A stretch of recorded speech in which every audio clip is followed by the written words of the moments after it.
ప్రభు గొప్ప నామానికి మహిమ కలుగును గాక. బైబిల్ గ్రంథంలో నుండి అపోస్తలుడైన పౌలు తిమోతికి రాసిన మొదటి పత్రిక 2వ అధ్యాయము 1వ వచనం నుంచి చదువుకుందాం. మీకు అందరికీ సుపరిచితమైన వచనం అది.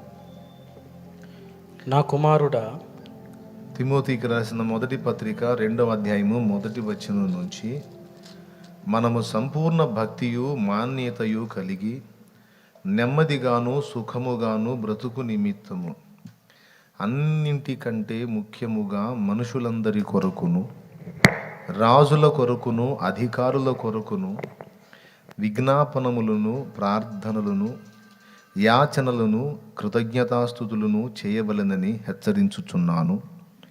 ఇది మంచిదియు మన రక్షకుడగు దేవుని దృష్టికి అనుకూలమైనదియునై ఉన్నది.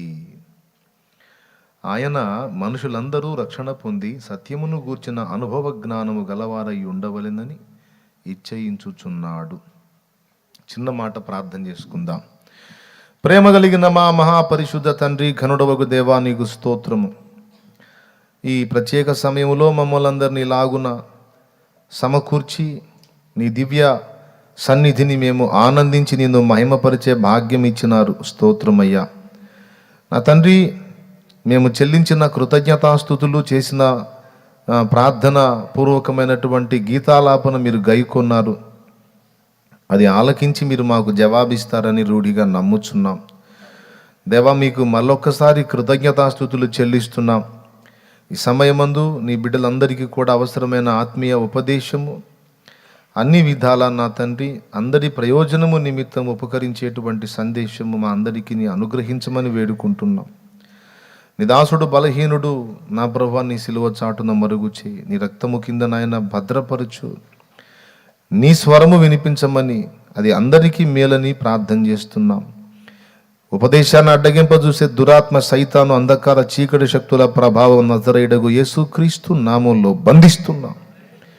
పూర్తిగా నా ప్రభువా, నీ ఆత్మ వశంలోనికి తీసుకొని నీ దాసుణ్ణి నాయన నీవే బలపరిచి వాడుకోమని యేసుక్రీస్తు గొప్ప శ్రేష్ఠ నామమున ప్రార్థించి వేడుచున్నాం తండ్రి. ఆమేన్, ఆమేన్, ఆమేన్. ప్రభునందు ప్రిలారా, కాసేపు నిశ్శబ్దాన్ని పాటించి దేవుని వాక్యాన్ని జాగ్రత్తగా వింటారని నేను అనుకుంటున్నాను. వాక్యపు విలువ మీరు ఎరిగిన వారు కనుక ఎలాంటి అశ్రద్ధను, అనాసక్తిని చూపకండి. లైవ్లో ఉన్న వాళ్ళు కూడా దేవుని సందేశాన్ని జాగ్రత్తగా వినటానికి ప్రయత్నం చేయండి. మరి వేరే వేరే కార్యక్రమాలు చేసుకుంటూ అటొక మాట ఇటొక మాట వింటే గందరగోళంగా ఉంటుంది. చెప్పే ఉపదేశం జాగ్రత్తగా కాస్త అన్ని పనులు పక్కన పెట్టి వినాలి. అలాగే ఉపదేశం నడుస్తున్నప్పుడు మరి అరాకొర వినటం కాకుండా అవకాశం ఉన్న పరిధిలో సంపూర్ణంగా వినడానికే ప్రయత్నం చేయండి. అది మీ ఆత్మీయతకు చాలా క్షేమం, చాలా ఉపకారంగా ఉంటుంది. సరే, విషయానికి వస్తాను. పౌలు భక్తుడు తిమోతికి రాసినటువంటి ఉత్తరంలో చాలా మంచి విలువైన విషయాలు ఎన్నో బోధించాడు. 2 ఉత్తరాలు రాశాడు ఆయనకి. ఆ ఉత్తరాల్లో మనందరికీ కూడా ఉపయోగపడేటువంటి శ్రేష్టమైన సంగతులు ఎన్నో మాట్లాడాడు.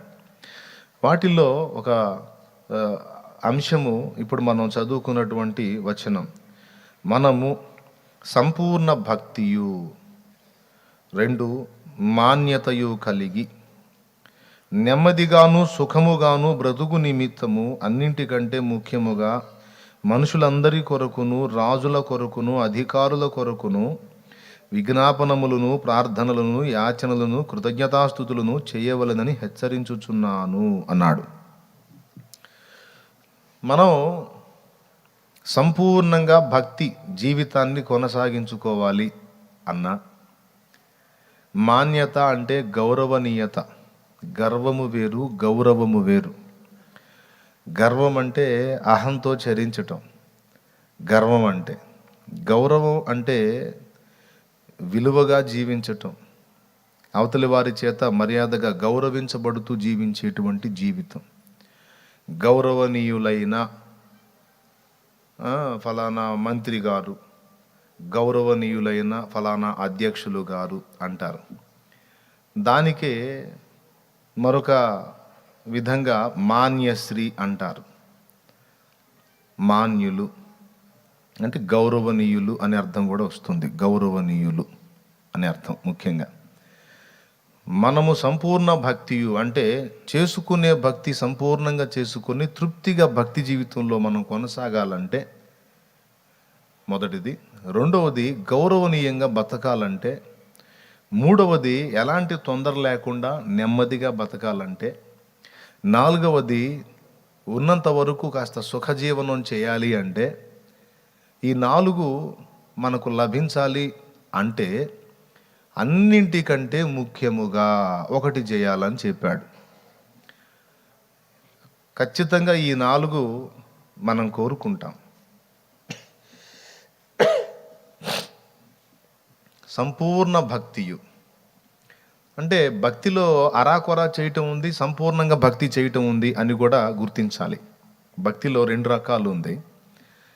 అసంతృప్తితో భక్తి చేయటం ఉంది, సంపూర్ణంగా సంతృప్తిగా భక్తి చేయటం ఉంది. ఉదాహరణకి మనం ఆరాధన జరుపుకొని సంతృప్తికరంగా ఆత్మలో మైమరచి ఆరాధించి ఆనందించాలి అంటే మనుషుల మధ్యలో, మార్పు లేని మనుషుల మధ్యలో చర్చ్ ఉందనుకో, ఆ చర్చిలో ఒకవేళ ఇలాంటి రాత్రి వేళ ఆరాధన పెట్టి ఆత్మలో మైమరచి ఆనందించేటట్టు మనం దేవుణ్ణి పాడుకొని స్తుతించుకుంటా ఉంటే ఆ చుట్టుపక్కల ఉన్నటువంటి ప్రజలు, మార్పు లేని ప్రజలు అభ్యంతరాన్ని వ్యక్తం చేస్తారు. మాకేంటి గొడవ నిద్రలో లేకుండా అని. అప్పుడు మనం వాళ్ళని దృష్టిలో పెట్టుకొని మన ఆనందాన్ని అణుచుకొని సంపూర్ణంగా మన భక్తి జీవితాన్ని సాధన చేయకుండా దానికి హద్దులు పెట్టుకొని అన్నిటినీ అణుచుకొని ఏదో అరాకొరా చేసుకొని తృప్తి చెందే పరిస్థితి ఏర్పడుతుంది. అట్లా కాకుండా కంప్లీట్గా మనం ఎంత ఆరాధించుకున్నా ఏ ఇబ్బంది కలగకుండా ఉండాలి అంటే చుట్టుపట్ల ఉన్న సమాజం అంతా కూడా దేవుని ఎరిగిన వారై ఉంటే వారు కూడా మనతో ఆనందిస్తారు, ఆరాధిస్తారు. క్రైస్తవ సమాజాల్లో మనం చూసినట్లయితే ఎంతసేపు ఆరాధన చేసుకున్నా అభ్యంతరం ఉండదు. ఎందుకంటే వారందరూ దేవుని ఎరిగిన వారు. దేవుని ఎరగని వారి మధ్యలో అంతగా మనం భక్తి చేసుకోలేం. ఎందుకంటే అభ్యంతరం వ్యక్తం అవుతూ ఉంటుంది. రెండవది, సంపూర్ణ భక్తి మనం దేవునికి కనపరిచి దేవుని ఎదుట జాగ్రత్తగా నడుచుకోవాలి అంటే ఇప్పుడు ఉదాహరణకి కొన్ని కంపెనీల్లో జాబ్ చేసే వాళ్ళు ఉన్నారు. ఆదివారం నేను దేవుని సన్నిధికి వెళ్తానండి అంటే ఆదివారం సెలవు అడిగితే నీ ఉద్యోగం ఊడిపోద్ది, నీ ఇష్టం అంటాడు. ఇక చేసేది లేక ఒక ఆదివారం పోయి ఒక ఆదివారం ఆగి అందరూ కలిసి ఆరాధిస్తుంటే నాకేంది ప్రభా, ఇశ్రాయేలు బానిసత్వం లాగా ఈ కర్మ, ఈ పనికిమాలిన ఉద్యోగం తగలబడింది నాకు మనశ్శాంతి లేకుండా, అందరూ కలిసి పరిశుద్ధులంతా కలిసి నీ సన్నిధికి వెళ్ళి ఆరాధిస్తుంటే నాకు ఈ కర్మ ఏంటి నాయనా అని ఏడ్చుకుంటూ ఆత్మలో మూలుగుతూ. మరి దేవుని ఎరిగిన వాడు, రక్షణ పొందినవాడు లోపల పరిశుద్ధాత్మ బలవంత పెడతా ఉంటాడు. దేవుని సన్నిధికి వెళ్ళాలనే ఆరాటం లోపల ఉప్పొంగుతూ ఉంటుంది. వెళ్ళలేడు. వెళ్తే మరి కుటుంబం, ఉద్యోగం పోతే ఇబ్బంది, ఏం చేయాలా? ఇప్పుడు మరి సంపూర్ణంగా భక్తి చేసుకోగలుగుతున్నాడా? అలాగే పై అధికారులు ఉంటారు. ఒక అధికారి యథార్థంగా ఏ లంచం తీసుకోకుండా పర్ఫెక్ట్గా జాబ్ చేయాలనుకుంటాడు సంపూర్ణ భక్తి కలిగి. పై అధికారులు ఏమంటారు? కొంతమంది ఉంటారు, అందరూ ఉండరులేండి, కొంతమంది ఉంటారు. అబ్బాయి నువ్వు ఏంటి, నువ్వు ఏదో సత్యహరిశ్చంద్రుడిలాగా బిల్డప్ ఇస్తున్నావు, ఉంటే నువ్వు తీసుకోవాకవా, మాకు వచ్చే కూడా చెడగొడతావేంటి నువ్వు అని అవసరమైతే అతన్ని రకరకాలుగా ఇరికిచ్చి ఆ ఊరు నుంచి ఇంకో ఊరికి, ఆ ఊరు నుంచి ఇంకో ఊరికి పాపం తిప్పేటువంటి పరిస్థితి మనం ఎరుగుదాం. యథార్థంగా నీతి నిజాయితీతో జాబ్ చేయాలన్నా కూడా అతన్ని చేయనియట్లా. తప్పనిసరి పరిస్థితుల్లో అతను ఇష్టపడకపోయినా పై అధికారుల నిమిత్తమైన అతను మెత్తబడాల్సిన పరిస్థితి. అంటే అతడు దేవుని ముందు యథార్థంగా బ్రతకాలనుకున్నా బ్రతకనివ్వని పరిస్థితి. ఈ రకంగా చెప్పుకుంటూ పోతే ఇంటి పక్కన వ్యక్తులు మార్పు చెందలేదు, మనం ఇంట్లో ప్రార్థన చేసుకుంటున్నాం, అవతల వాళ్ళు టీవీ సౌండ్ పెంచి పడేశారు, డిస్టర్బెన్స్. తలుపులు వేసుకుని కిటికీలు వేసుకున్న అవతల వాడు ఇంటి పక్కనే ఉన్నాడు, వాడి కిటికీలు మనకెళ్ళి తెరిచి సౌండ్ పెట్టాడు గందరగోళంగా. తృప్తిగా మనం ప్రార్థన చేసుకోలేం. ఇలా చెప్పుకుంటూ పోతే ఇన్నొస్తాయి. శాంతినగర్లో చర్చి ఉన్నప్పుడు చర్చి పక్కన హౌస్ కిరాయికి తీసుకున్నారు ఓ ఫ్యామిలీ. కరెక్ట్గా మేము ప్రేయర్ స్టార్ట్ చేయగానే ఆ సాంగ్ పెడతాడు. అదేం పాటో విచిత్రంగా వచ్చింది. కమాన్ కమాన్ అని వస్తూ ఉంటుంది. బాగా సౌండ్ పెంచి అదే వస్తూ ఉంటుంది.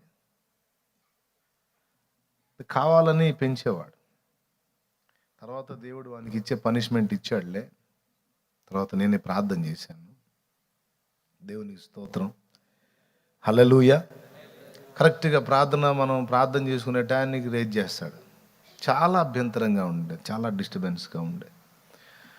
ఇట్లాగా ప్రార్థన చేసుకోవాలంటే పక్కవాడు మార్పు చెంది ఉండకపోతే అభ్యంతరం, జాబ్ చేసే దగ్గర అభ్యంతరం, కంపెనీలో పనిచేసే దగ్గర అభ్యంతరం, ఆరాధన చేసుకోవాలంటే సన్నిధిలో అభ్యంతరం.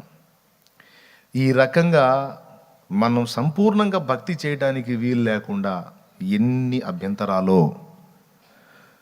ఎందుకు వస్తున్నాయి ఇవి ఆగిపోవాలంటే ఏం చేయాలి అనే దానికి సమాధానంగానే పౌలు మహనీయుడు ఈ విషయాన్ని పరిశుద్ధాత్మ ప్రేరణలో మనకు అందించాడు. మొట్టమొదటిది ఏంటి? సంపూర్ణ భక్తి చేయాలంటే మనకు స్వేచ్ఛ ఉండాలి. ఆ స్వేచ్ఛ మీకు లభించాలంటే ముందు మీ సమాజం ప్రభు వైపు తిరగాలి. అర్థమైందా? రెండవది మీరు తృణీకరింపబడుతున్నారు. తృణీకరింపబడకుండా గౌరవనీయంగా, మాన్యము, గౌరవనీయతతో కూడిన విధంగా బ్రతకాలి అంటే ఖచ్చితంగా ఆ విషయంలో కూడా మరి ప్రజల్లో పరివర్తన దేవుడు తీసుకొని రావాలి. ఈరోజు మనం గమనించినట్లయితే చాలా చాలా చాలా బాధ కలుగుతుంది. అల్పుడెప్పుడు పలుకు ఆడంబరముగాను, సజ్జనుండు పలుకు చల్లగాను, కంచు మోగునట్టు కనకంబు మోగున విశ్వధాభిరామ వినుర వేమ అని వేమన యోగి ఓ పద్యం చెప్పాడు. ఇప్పుడు కొంతమంది వ్యాఖ్యలు రాజకీయవేత్తలు, నేను వాళ్ళని గొప్పవాళ్ళుగా గౌరవించి సంబోధించాను. వాళ్ళకు నా హృదయంలో మంచి స్థానం ఉంది. గొప్ప గొప్ప నాయకులుగా ఉన్నటువంటి వ్యక్తులు, అలాగే ఈ మధ్యలోనే కాస్త తెర మీదకి వస్తున్నటువంటి వ్యక్తులు కొంతమంది అసలు బైబిల్ గురించి, యేసు ప్రభువుని నమ్ముకున్న వాళ్ళ గురించి, దేవుని గురించి, క్రైస్తవుల గురించి వారు చేస్తున్నటువంటి విపరీత వ్యాఖ్యలు మనసుని చాలా కలత పెడుతున్నాయి. ఈ మధ్య కాదు, కొన్ని సంవత్సరాలుగా నేను గమనిస్తున్నా. చాలా మనసుకి గాయం కలుగుతుంది. ఎందుకు అంటే అస్సలు న్యాయం లేకుండా రాజ్యాంగ పరిరక్షణను ఒక పక్కన చెబుతూనే రాజ్యాంగ విరుద్ధమైన వ్యాఖ్యలు చేసి చివరికి ఎలా ఆలోచిస్తున్నారు ఇండియాలో ఉన్న క్రైస్తవుల్ని అంటే, మొన్న మయన్మార్లో రోహింగ్యా ముస్లింలు ఉన్నారు చూసారా? మయన్మార్లో రోహింగ్యా ముస్లిమ్స్ని ఎలాగైతే వాళ్ళు అసహించుకొని ద్వేషించి వాళ్ళ ప్రాణాలు తీసి వాళ్ళని అతి కిరాతకంగా దుర్మార్గం చేశారో అంతకంటే దుర్మార్గంగా ఆలోచిస్తున్నారు ఇక్కడ. అది మనసుకు చాలా క్షోభ పెడుతుంది.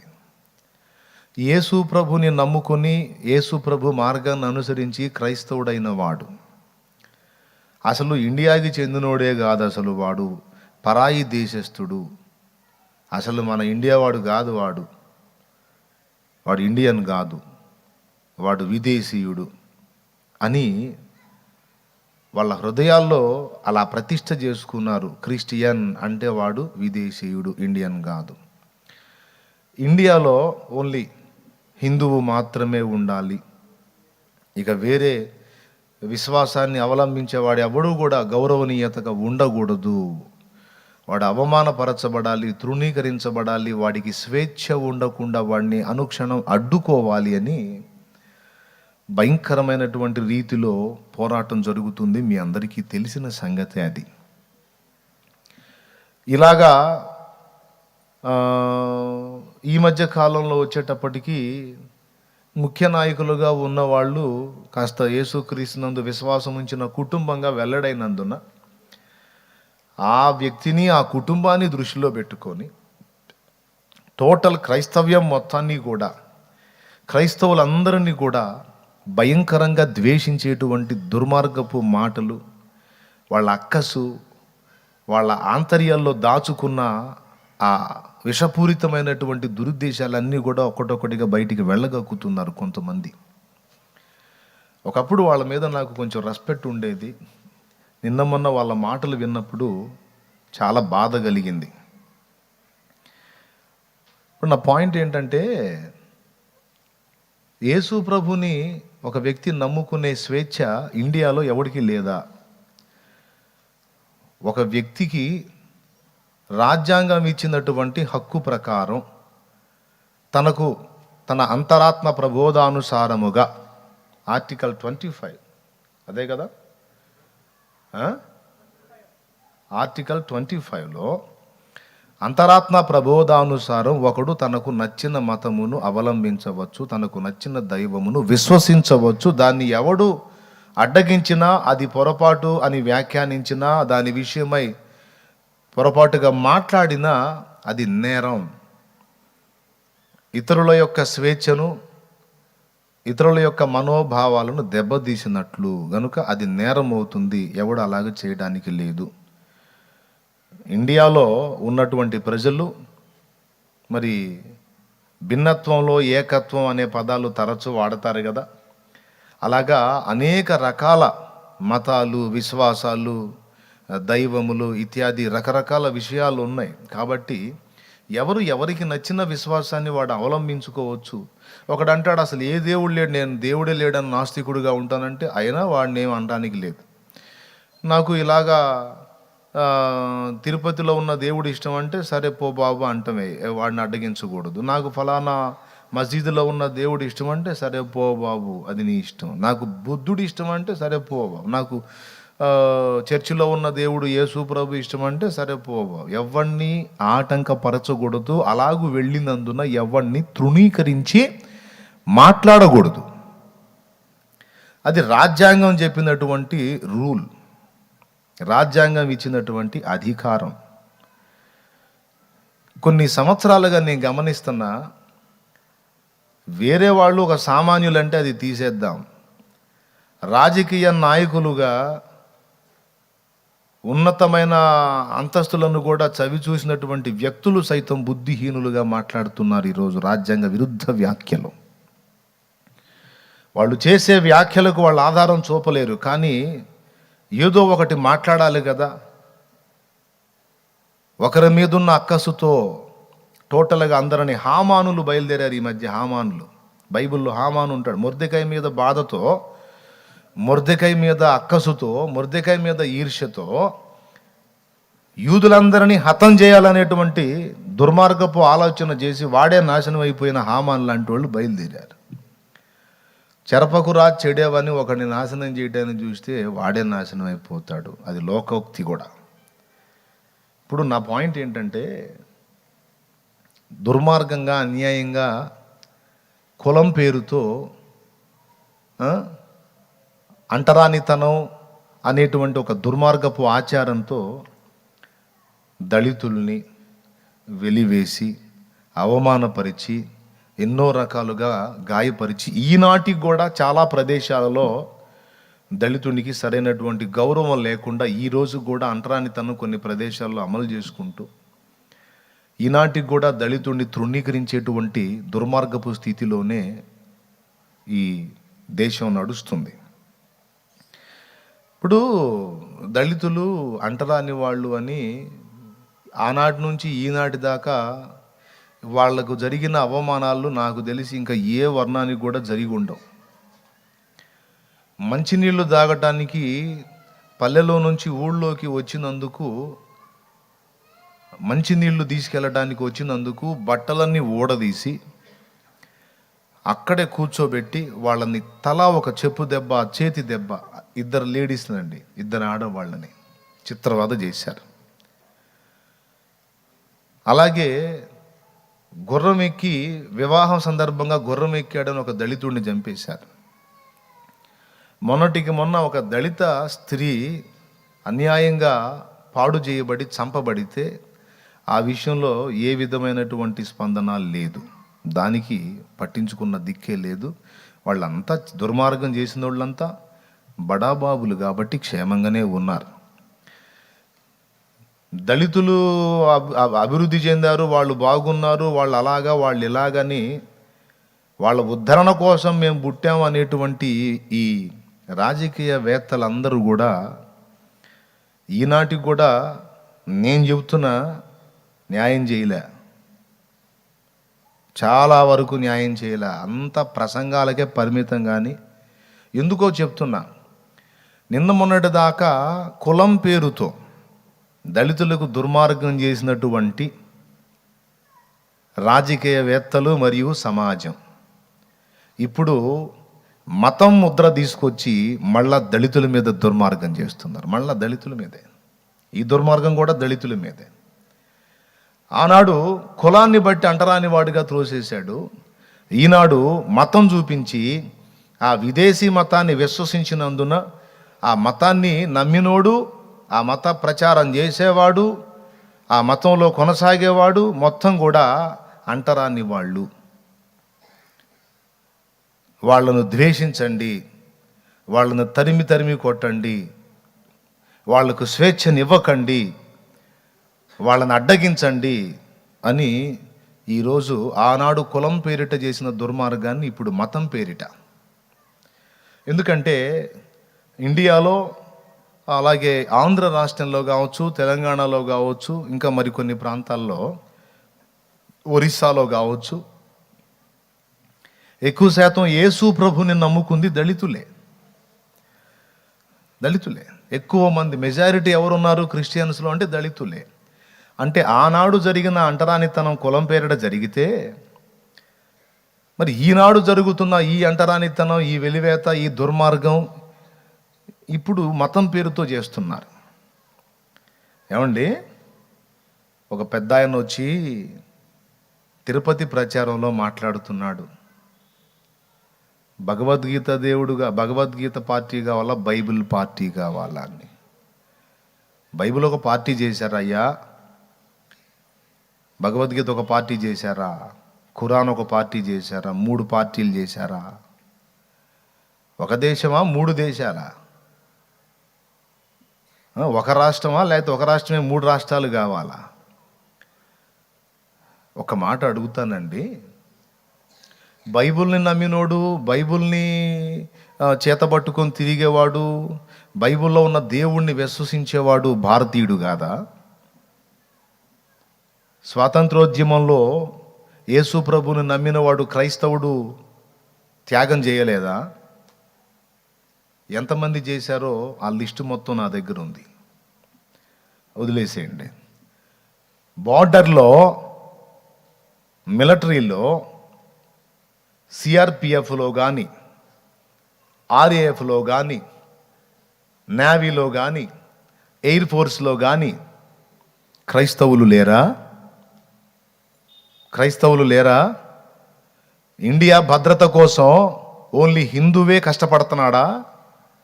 ఇండియా భద్రత కోసం ఓన్లీ హిందువే బార్డర్లో ప్రాణం పెడుతున్నాడా? ఇది హిందూ దేశం అయితే, హిందూ రాజ్యం అయితే, హిందువులకే సొంతం అయితే, క్రైస్తవుడు నా ఆత్మీయ బిడ్డలు ఎంతోమంది ఉన్నారు బార్డర్లో. నిన్నగాక మొన్న కూడా ఒక సైనికుడికి ప్రార్థన చేశాను నేను. ఎంత డేంజర్ కండిషన్లో తను ఉన్నాడో తను చెప్పి కన్నీళ్లు పెట్టుకుంటే నేను ధైర్యం చెప్పా, తమ్ముడు, దైవభక్తి తర్వాత దేశభక్తి నాయనా, దైవభక్తి తర్వాత దేశభక్తి.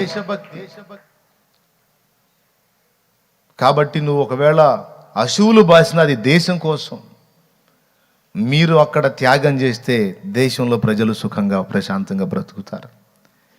మీ త్యాగం దేశ క్షేమానికి అంకితం. మీ జీవితం, మీ సుఖం, మీ సంతోషం, మీ ఆనందం దేశ సేవకు, దేశ క్షేమానికి అంకితం అయ్యా.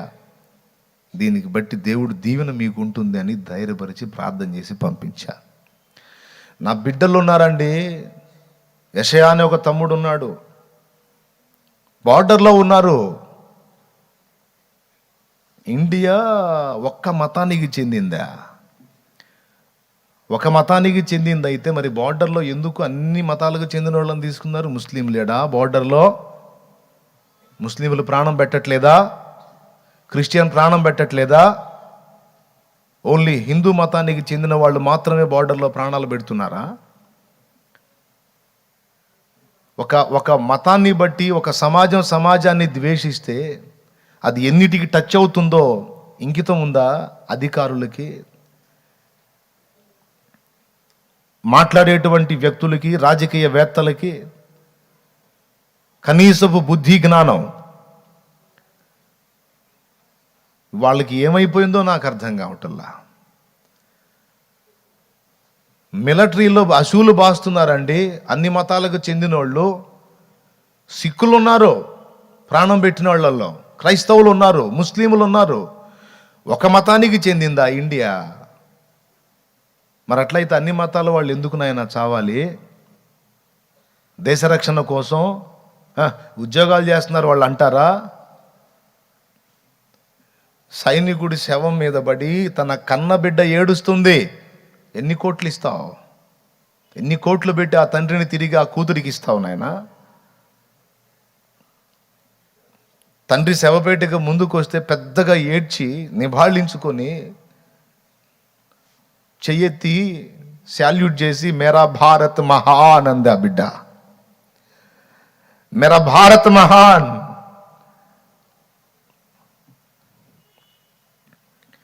నా తండ్రి నా భారతదేశం కోసం చచ్చిపోయాడు.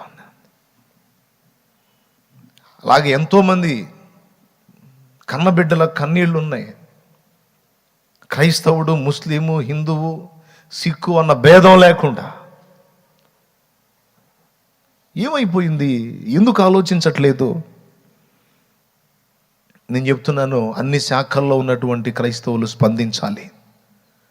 అన్ని శాఖల్లో ఉన్న క్రైస్తవులు స్పందించాలి. క్రైస్తవుల్లో రైతులు లేరా? ఒక మతానికి చెందిన దేశం అయితే మరి క్రైస్తవుడు పండించే రైస్ తినవాకండి. ఈరోజు నాకు తెలిసి ఆంధ్ర రాష్ట్రంలో ఎక్కువ శాతం ఒకప్పుడు వ్యవసాయదారులు, రైతాంగం వేరే వేరే వర్ణాలకు చెందిన వాళ్ళు ఉన్నారేమో. ఈరోజు ఎక్కువ శాతం వ్యవసాయదారులుగా ఉంది దళితులే, క్రైస్తవులే. పండిస్తే తింటావు, బార్డర్లో ప్రాణం పెడితే మనోడు అంటావు. కానీ అతడు నమ్మి మొక్కి ఆరాధిస్తున్న దేవుణ్ణి బట్టి మాత్రం అతన్ని భయంకరంగా ద్వేషించి అసలు వాడు ఇండియనే కాదని క్రూరంగా తనెంతో పవిత్రంగా ఎంచి గౌరవించే ఆరాధించేటువంటి దేవుణ్ణి, పరిశుద్ధ గ్రంథాన్ని తృణీకరించి మతం రంగు పులిమి రాజకీయ లబ్ధి కోసం మహా నీచంగా ప్రార్థనగా మాట్లాడి విభజించు పాలించు అనేటువంటి నీచ ప్రవృత్తిని తీసుకొచ్చి ఒక్కొక్క ప్రాంతాన్ని దుర్మార్గం చేసి రక్తపుటేర్లు పారించి మత సంబంధమైన విద్వేషాలు రెచ్చగొట్టి కొట్లాట పెట్టి ఒకళ్ళనొకళ్ళు చంపుకునేటట్టు చేసి పరమత సహనం అనేది లేకుండా చేసి కొన్ని ప్రాంతాలను ఆక్యుపై చేశారు. చివరికి ఆంధ్ర రాష్ట్రానికి కూడా ఎంటర్ అయ్యారు. మొదలుపెట్టారు ఇక మతం రంగు తీసుకొని పులిమి మనలో మనకే చిచ్చులు పెట్టి, ఏమండి అన్యోన్య సహవాసం ప్రేమ కలిగి ఎవడో అరాకొరా ఉన్నాడు. యేసు ప్రభు నమ్మిన వాళ్ళలో కూడా తెలిసి తెలియక అవతలి వాళ్ళని తేలిగ్గా మాట్లాడిన వాడు అంతకంటే ఎక్కువగా మాట్లాడుతున్నారుగా ఈరోజు యేసు ప్రభు గురించి. మరి యేసు ప్రభు గురించి దుర్మార్గంగా మాట్లాడుతున్నారుగా, పుస్తకాలు రాశారుగా, సినిమాలు తీశారుగా. నీచమంతా బైబిల్ గురించి, బైబిల్లో ఉన్నటువంటి విషయాల గురించి బహు నీచాతి నీచంగా దూషణగా మాట్లాడుతున్నారు కదా. ఒకళ్ళకొకళ్ళు ద్వేషించుకొని, ఒకప్పుడు పరమత సహనం ఉంది, మత సామరస్యం ఉంది. ఈరోజు కొంతమంది దుష్ట సంబంధులు బయలుదేరి మతాల మధ్య చిచ్చు పెట్టి, విశ్వాసాల మధ్య చిచ్చు పెట్టి ఒకడికొకటి కాకుండా చేయటానికి. ఏమండి ఇంతకాలం ఉందా మనకి? ఇది హిందూ దేశం కాబట్టి, హిందువులు ఉండే దేశం కాబట్టి నేను బోర్డర్లో ప్రాణం పెట్టనని క్రైస్తవ సైనికుడు ఏనాడన్నా అన్నాడా? ఇది హిందూ దేశం, ఇందులో హిందువులు ఎక్కువ మంది ఉన్నారు కనుక నేను ప్రాణం పెట్టనని బోర్డర్లో ఏ ముస్లిం అన్నాడా? అన్నారా? అనరో. చచ్చిపోయారు, వేల సంఖ్యలో చచ్చిపోయారు ఇప్పటికే, అప్పటి నుంచి ఇప్పటిదాకా. కానీ హిందూ అయినా, ముస్లిం అయినా, క్రిస్టియన్ అయినా, సిక్ అయినా, ఎవడైనా నా దేశంలో ఉన్నవాడు వాడు నా సహోదరుడు. భారతదేశం నా మాతృభూమి, భారతీయులందరూ నా సహోదరులు అని ప్రమాణం చేసి చిన్ననాటి నుంచి స్కూల్లో నేర్చుకున్న పాఠాన్ని బట్టి A to Z ఆ బార్డర్ దగ్గర నుంచి సకల కార్యకలాపాల్లో అన్ని మతాలకు చెందిన వాళ్ళ కష్టం ఉంది, త్యాగం ఉంది. అందరూ కలిసి తలా ఒక చెయ్యి వేస్తేనే ఒక రకంగా ఇండియా ముందుకు సాగిపోతుంది. ఏం చేయాలనుకుంటున్నారు? నేను అందుకే చెప్తున్నా, అన్ని శాఖల్లో, పోలీస్ శాఖలో ఒకవేళ క్రిస్టియన్ ఉంటే స్పందించాలి. నేను క్రిస్టియన్ని, మరి నేను నా డ్యూటీలో ఎన్నో గాయాలు పొందాను, ఎన్నో దెబ్బలు తిన్నాను, చావు బ్రతుకులను చవి చూశాను. నా దేశం కోసమే కదా, నా ప్రజల కోసమే కదా. మరి బైబిల్ని తృణీకరించి అవమానంగా మాట్లాడితే, క్రిస్టియన్స్ని వేరు చేసి మాట్లాడితే మరి నాకు సమాధానం ఏం చెప్తారని ఒక పోలీసు మాట్లాడాలి, ఒక లాయర్ మాట్లాడాలి, ఒక డాక్టర్ మాట్లాడాలి, ఒక కలెక్టర్ మాట్లాడాలి. ఎందుకు ఇలాంటి వ్యాఖ్యలు చేస్తున్నారు? ఎందుకు మమ్మల్ని విడగొట్టి మాట్లాడుతున్నారు? ఎందుకు బైబిల్ అంటే అసహించుకుంటున్నారు? మేము మా గుండెలకు హత్తుకుంటున్న పుస్తకం. నీ గ్రంథాన్ని తృణీకరించి మాట్లాడితే నీకు మనోభావం దెబ్బతింటుంది, గాయమవుతుందని భయంకరంగా ద్వేషించినప్పుడు మరి మమ్మల్ని అంటే మాకు బాధ కలగదా? ఎక్కడో ఏదో దుర్మార్గాలు చేశారు, ఎవరో దుండగ చర్యలు చేస్తే క్రైస్తవులు చేశారు, వాళ్ళు చేశారు, వీళ్ళు చేశారు, వాళ్ళని ఎట్లా చేయండి అట్లా చేయండి అని. మొన్న ఒక చోట ఒకటి ఏదో ఇదైపోతే దానికి సంబంధించి అందుబాటులో ఉన్న చర్చిని పగలగొట్టారు. రకరకాలుగా ఎందుకు? కొంతమంది స్వార్థపరులు, స్వార్థ రాజకీయ నాయకులు రాజకీయ లబ్ధి కోసం చేసేటువంటి విషతుల్య బోధలను విని అన్నాదమ్ముల్లాగా అన్ని మతాలు కలిసి అన్యోన్యంగా సహజీవనం చేసేటువంటి మన మధ్యలో ఈ వైషమ్యాలు, కార్పణ్యాలు ఎందుకు? ఎవరి స్వార్థం ఇది? మనకి ఇట్టే అర్థమైపోతుంది. కొంతమంది దుష్ట రాజకీయ నాయకులు వాళ్ళ రాజకీయ లబ్ధి కోసం, అధికార దాహం కోసం చేస్తున్న దుర్మార్గపు ప్రచారాలు, విభజించు పాలించు అన్నట్లుగా మతాల మధ్య చిచ్చు పెట్టి ఒకరినొకడు కొట్టుకునేటట్టు చేసి మతం పేరుతో ఇక్కడ కూడా అధికారాన్ని స్వతంత్రించుకోవాలన్న దురుద్దేశంతో కొంతమంది చేసినటువంటి దుర్మార్గపు ప్రచారాలు మనం విన్నప్పుడు మరి మాన్యత అనేది మనకి ఎక్కడుంది సమాజంలో? క్రైస్తవుడంటే వాడు తృణీకరించబడుతున్నాడు. ఎందుకు క్రైస్తవుడి మీద ఈజీగా నోరు జారేస్తున్నారు ప్రతి ఒక్కడు? ఇంకా వేరే వారే ఎవడన్నా కూడా మొహం పగలగొడతాడు. కానీ క్రైస్తవుడు అట్ట చేయడు కదా. శాంతి కాముకుడు గొర్రెలాగెళ్ళి తలదించుకుని వెళ్ళిపోతాడు కదా. సువార్త ప్రకటన చేసుకుంటూ వీధిలో వచ్చాడు. ఇక్కడ ఎందుకు ప్రచారం చేస్తున్నావు?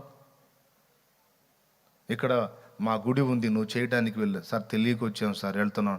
ఏంది తెలియక వచ్చేది? దాని కాడ రాద్ధాంతం చేసి, గందరగోళం చేసి, వీడియోలు తీసి, చీదర చేసి మీరందరూ కలిసి వీళ్ళని ఒక ఆట ఆడుకోండి అని ఈరోజు యూత్ని పాడు చేస్తున్నారు. యవనస్తుల హృదయాలలో మత సంబంధమైనటువంటి కార్పణ్యాన్ని నూరిపోసి భావి తరానికి ఉనికి లేకుండా మత సంబంధమైన విద్వేషంతో ఐక్యతను విచ్ఛిన్నం చేసి ఒక ఘోరమైనటువంటి పరిస్థితిని తీసుకురావటానికి కొంతమంది దుర్మార్గులు కంకణం కట్టుకున్నారు. కాబట్టి అందరూ గుర్తించి, ముఖ్యంగా భారతదేశ ప్రజలు, అంతకంటే ముఖ్యంగా క్రైస్తవ సోదరులందరూ కూడా ఈ విషయంలో మీరు కొంచెం మెళకువగలిగి ఉండాలి. అసలు క్రైస్తవుడు అంటేనే వాడొక చీడ పురుగులాగా, వాడొక పురుగులాగా, వాడొక అతి దారుణమైన అసహ్యుడిలాగా భావించి ప్రతి ఒక్కడూ తేలిగ్గా మాట్లాడుతున్నాడు, ప్రతి ఒక్కడూ తృణీకరించి మాట్లాడుతున్నాడు. ఎందుకు ఇంత తృణీకారం? అవునా? మరి అన్నిట్లో డాక్టర్లు ఉన్నారు క్రైస్తవులు, మరి క్రైస్తవ డాక్టర్ ఎందుకు నీకు? వాడి దగ్గర వైద్యం చేయించుకుంటున్నావు ఎందుకు?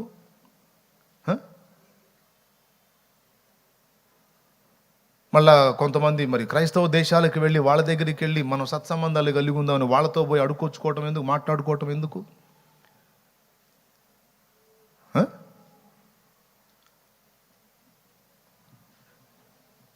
ఎన్ని రకాలుగా ఆలోచించినా ఇంకితం లేని మాటలు ఈరోజు వింటూ ఉన్నాం. కనీసపు జ్ఞానం లేని మాటలు అన్ని వర్గాల్లో, ఆర్టీసీ డ్రైవర్ దగ్గర నుంచి మున్సిపాలిటీ వర్కర్ దాకా.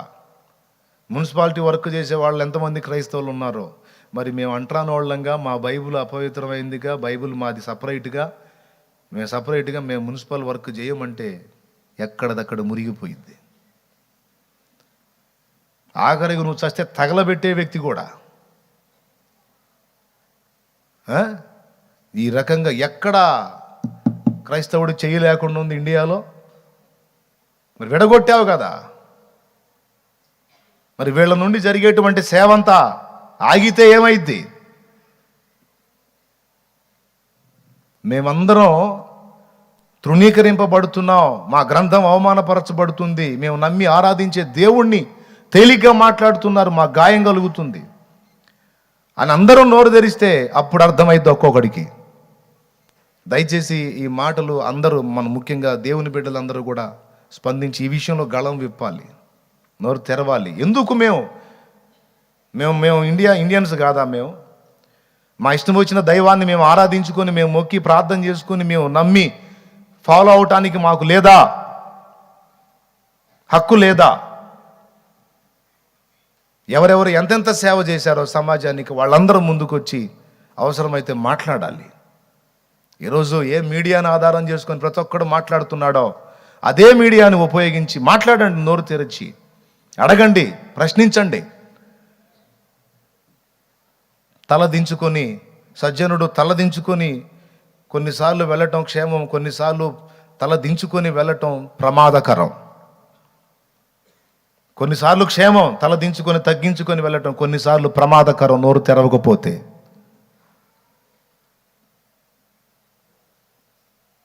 చివరికి వాళ్ళు ఎట్లా చేశారో వీళ్ళు అలా చేయటానికి కంకణం కట్టుకున్నారు. ఎవ్వరికి వాళ్ళు గళం విప్పి నోరు తెరిచి మాట్లాడాలి ఈ విషయంలో. అందరం దేవునికి భక్తి చేస్తున్నాం, దేశానికి మన చేతనైన సేవ చేస్తున్నాం. మనం దేశ క్షేమం కోసం ప్రార్థనలు చేయటమే కాదు, దేశ ప్రజల క్షేమం కోసం అందరూ ఎన్ని చేస్తున్నారో మనం కూడా అన్నీ చేస్తున్నాం. మనల్ని ఎందుకు విడగొట్టి మాట్లాడుతున్నారు? ఎందుకు అసహించుకుంటున్నారు? అంటే దళితుల మీద ఉన్న ఆనాటి అంటరాని తనపు ఆ విద్వేషం ఈనాటికి కూడా పోలేదా? ఈ రూపంలో మళ్ళా దాన్ని అమలు చేస్తున్నారా? కాబట్టి విఘ్నులైనటువంటి వాళ్ళు ఆఫీసర్స్ స్థాయి నుంచి ఒక ఆయన అంటాడు, పోలీసులు క్రిస్మస్ చేస్తారా అంటే పోలీసులు క్రిస్మస్ జరుపుకోకూడదా? ఇప్పుడు ఏ శాఖలో ఉన్నవాడైనా దైవభక్తి చేయటం పాపం కాదు కదా. తనకి ఇష్టమైనటువంటి దైవాన్ని ఆరాధించడం తప్పెందుకు అవుతుంది? ఒక హిందూ ఆఫీసర్ ఉంటే గుడికి వెళ్ళి పూజ చేసుకుంటాడండి, ముస్లిం ఆఫీసర్ ఉంటే తన టైంలో నమాజ్ చేసుకుంటాడు పోయి, క్రిస్టియన్ ఆఫీసర్ ఉంటే ప్రేయర్ చేసుకుంటాడు. అందరికీ సమ్మతం అయితే అందరూ కలిసి ఆఫీసర్స్ ఒకవేళ కలిసి ఉంటే నమాజ్ చేసుకుంటారు, పూజ చేసుకుంటారు, లేదా ప్రార్థనలు చేసుకుంటారు, సెలబ్రేషన్స్ చేసుకుంటారు. దాన్ని పొరపాటుగా మాట్లాడకూడదు కదా. నేను ఎంతో గౌరవించే వ్యక్తి ఈ మాట మాట్లాడితే నాకు చాలా గాయం అనిపించింది. ఆ వ్యక్తిని నేను ఎంతో గౌరవించాను. అతనికి నా హృదయంలో ఒక మంచి స్థానం ఉంది, మంచి జ్ఞానవంతుడు, కాస్త ఆలోచన పరుడని. దెబ్బకి నాకు దిమాగ్ పోయింది ఆ మాటలు విని. క్రైస్తవులే చేస్తున్నారు ఇట్లా, క్రైస్తవులే చేస్తున్నారు, క్రైస్తవులు ఈ మధ్య స్వయంభూవులుగా పుట్టుకొచ్చారు, హిందువులు ముస్లింలు ఎప్పటి నుంచో ఉన్నారని ఆయన మాట్లాడటం నాకు చాలా విడ్డూరం అనిపించింది. ఇది చాలా అన్యాయంగా మాట్లాడారు ఆయన. ఆ వ్యాఖ్య వెనక్కి తీసుకుంటే ఆయన మర్యాద బాగుంటుంది. లేకపోతే చాలామంది దేవుని ఎరిగిన బిడ్డల హృదయంలోంచి ఆయన ప్లేస్ పోతుంది, ఆ వ్యక్తి మీద ఉన్న రెస్పెక్ట్ పోతుంది. చాలా చాలా దుఃఖం కలిగింది నాకు. ఈ రకంగా అస్సలు గౌరవం లేకుండా అందరూ నోళ్లు తెరిచి ఎట్లా పడితే అట్లా క్రైస్తవుల్ని మాట్లాడుతుంటే అన్ని శాఖలలో, అన్ని వ్యవస్థలలో ఉన్నటువంటి క్రైస్తవులు, నువ్వు లాయరు అయితే నువ్వు నోరు తెరిచి మాట్లాడి పెట్టు, అవసరమైతే యూట్యూబ్లో పోస్ట్ పెట్టు, నేను లాయర్ని, ఐఎమ్ క్రిస్టియన్, నేను ఇంతమందికి మేలు చేశాను, మరి ఆ సేవ నేను ఎందుకు చేయాలి, నా దేశాన్ని ప్రేమించి చేశాను, నేను భేదం చూసుకోవాలా, వీడు వాడని నేను భేదం చూసుకోవాలా, నా భారతదేశం నా ప్రజలని నేను సేవ చేస్తున్నానని ఎవరెవరు ఏ ఏ విధుల్లో సేవలు చేస్తున్నారో వాళ్ళందరూ కూడా స్పందించాలి. లేకపోతే చివరికి ఎంత దుర్మార్గానికైనా పాల్పడతారన్నమాట. ఇది అందరూ గుర్తిస్తారని చెప్తున్నా. ఇప్పుడు మళ్ళీ పాయింట్కి వస్తా. దేవునికి స్తోత్రం కలుగును గాక. హల్లెలూయా. ఏమంటే మాన్యత, మనము మాన్యత కలిగి, ఫస్ట్ ఏమన్నాడు? సంపూర్ణ భక్తియు. రెండవది మాన్యత కలిగి. మూడవది నెమ్మదిగా, అంటే ఎలాంటి తొందరలు లేకుండా, ఎలాంటి ఇబ్బందులు లేకుండా నెమ్మదిగాను సుఖముగాను బ్రతుకు నిమిత్తము, అన్నిటికంటే ముఖ్యముగా ప్రియులారా, మత సంబంధంగా మరి ఈరోజు జరుగుతున్నటువంటి దుర్మార్గాన్ని గురించి నేను మాట్లాడాను. ఎందుకంటే నా హృదయంలో ఆ బాధ ఉంది, అది నేను వెళ్ళబోసుకున్నాను. ఎవరి మతం పట్ల వాళ్ళకి గౌరవం ఉంటుంది. నేను ఒకప్పుడు యేసు ప్రభుని ఎరగనండి, తృణీకరించిన వాడిని. ఈరోజు నాకు యేసు ప్రభు నచ్చాడు, యేసు ప్రభు మార్గంలోకి వచ్చా. నాకు ఆ స్వేచ్ఛ లేదా? నేను క్రైస్తవుడుగా నేను జీవించాలనుకున్న క్రైస్తవుడు అంటే క్రీస్తు అనుచరుడు, క్రీస్తు బిడ్డగా బ్రతకాలని నేను ఆశించాను. నాకు ఆ హక్కు లేదా? రాజ్యాంగం నాకు ఇచ్చిన హక్కు.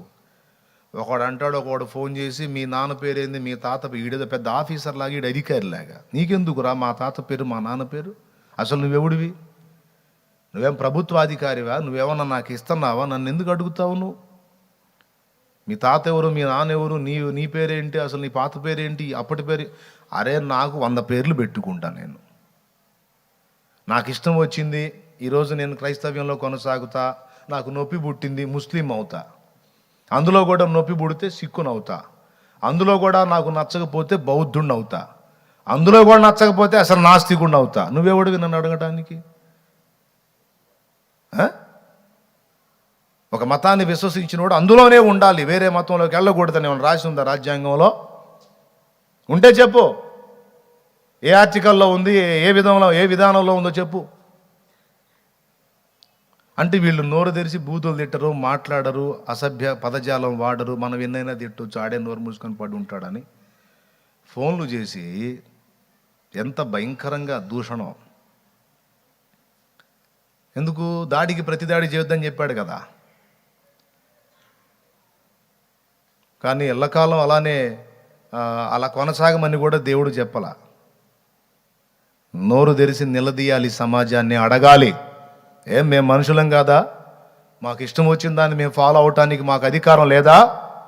నోరు మూసుకొని వెళ్తుంటే పద్దాకలు ప్రతి ఒక్కడు వచ్చి మొరుగుతూ ఉన్నాడు. ఏంటి మీ వ్యాఖ్యలని? నోరు తెరవాలి, లేకపోతే ఇక అన్ని శాఖల్లోంచి చీదర అయిపోద్ది భవిష్యత్తు. ఇది అందరూ గుర్తించాలని మళ్ళొక్కసారి దీన్ని ఎత్తి చెబుతున్నాను. అచ్చంగా దీని గురించే సవివరంగా మాట్లాడాలని ఉంది, కానీ మరి వాక్య ధ్యాన సమయం కాబట్టి క్రైస్తవులు, ముఖ్యంగా నన్ను అనుసరించేటువంటి బిడ్డలు, తర్వాత వినబోయే వాళ్ళు అందరూ కూడా గ్రహిస్తారని బోల్డంత బాధతో ఈ మాటలు చెప్తున్నాను. మన వంతు స్పందన మనం తెలియజేయాలి. సో ఇప్పుడు ఇవన్నీ జరగాలి, మనం సంపూర్ణ భక్తి చేయాలన్నా, గౌరవనీయంగా బ్రతకాలన్నా, నెమ్మదిగా సుఖంగా జీవించాలన్నా ఏం జరగాలంటున్నాడంటే కింద వాక్యంలో అందిస్తున్నాడు. ఏమందిస్తున్నాడు? అన్నిటికంటే ముఖ్యముగా అన్నదాన్ని మనం గుర్తుపెట్టుకోవాలి. అన్నిటికంటే ముఖ్యముగా మనుషులందరి కొరకును, మనుషులందరూ అంటే నీ ఇరుగు పొరుగులు కూడా అందులోకి వచ్చేస్తారు. నీ సమాజం, నీ పట్టణం, రాష్ట్రం, దేశం, ప్రజలు, మొత్తం మనుషులందరూ ప్రపంచవ్యాప్తంగా. మనుషుడు అన్నవాడు ఎంతమంది అయితే ఉన్నారో అంతమంది. ఆ మనుషులందరి కొరకును, తర్వాత రాజుల కొరకును, అంటే రాష్ట్రాలను ఏలేటువంటి వ్యక్తి, దేశాన్ని ఏలే వ్యక్తి, అలాగా పట్టణాలను ఏలేటువంటి వ్యక్తులు, సిటీలను ఏలేటువంటి వ్యక్తులు, మేయర్స్, ఎమ్మెల్యేస్, ఎంపీస్, ముఖ్యమంత్రులు, ప్రధానమంత్రులు, కలెక్టర్స్, రాజుల కొరకు, రెండవది అధికారులందరి కొరకును. రాజుల కొరకును, అధికారులందరి కొరకును, ఈ రెండిటికి ముందు మనుషులందరి కొరకును 4 చేయమన్నాడు. ఏమి చేయమన్నాడు అంటే, ఫస్ట్ చదువు. నంబర్ 1 విజ్ఞాపనములు చేయాలన్నాడు. నంబర్ 2 ప్రార్థనలు చేయాలి. నంబర్ 3 యాచనలు చేయాలి. నంబర్ 4 కృతజ్ఞతాస్తుతులు చెల్లించాలి. ఈ 4. పిల్లరా, దేవునికి ప్రార్థన చేయాలి, ఇది వాస్తవం. కొన్నిసార్లు పౌలు ప్రవర్తించినట్టుగా, పౌలు శీలలు ప్రవర్తించినట్టుగా కూడా అవసరమైతే ప్రవర్తించాలి. దయ్యం వెళ్ళగొట్టినందుకు పౌలు శీలల్ని చెరసాలలో బొండ వేసి బిగించి వాళ్ళని బంధించారు, కొట్టి. ఏంది వాళ్ళు చేసిన నేరం అంటే, ఒక పాడైపోతున్న జీవితాన్ని, చావుకు సమీపమైపోతున్న జీవితాన్ని, ఆ అమ్మాయికి దయ్యం పడితే ఆ దయ్యంతో వ్యాపారం చేస్తున్నారు కొంతమంది ఆమె సంబంధులు. జబ్బు వచ్చినటువంటి పిల్లతో, దురాత్మ పీడితురాలైన పిల్లతో ఆమె ప్రాణాలు అది విలవిలా తీస్తుంటే, దాన్ని ఒక వ్యాపారంగా మలుచుకొని ఆ దయ్యం ఆ అమ్మాయిలోకి వచ్చి ఏవేవో చెబుతూ ఉంటే, ఆ చెప్పిన వాటన్నిటిని సొమ్ము చేసుకుంటున్నారు. పుతోను అనే దయ్యం పట్టిన అమ్మాయి విషయంలో జరిగింది ఇది. పౌలు చూసి ఆ దురాత్మను గద్దించి వెళ్ళగొట్టి ఆ అమ్మాయిని బాగు చేసి మామూలు మనిషిగా చేశాడు. ఈరోజు క్రైస్తవ్యం చేస్తున్న ద్రోహం ఏమిటి? క్రైస్తవ్యం చేస్తున్న దేశ ద్రోహం, దుర్మార్గం ఏమిటి? నేను చెప్తున్నా, నా సేవా పరిచర్యలో 1000 మంది త్రాగుబోతులు మారిపోయారు.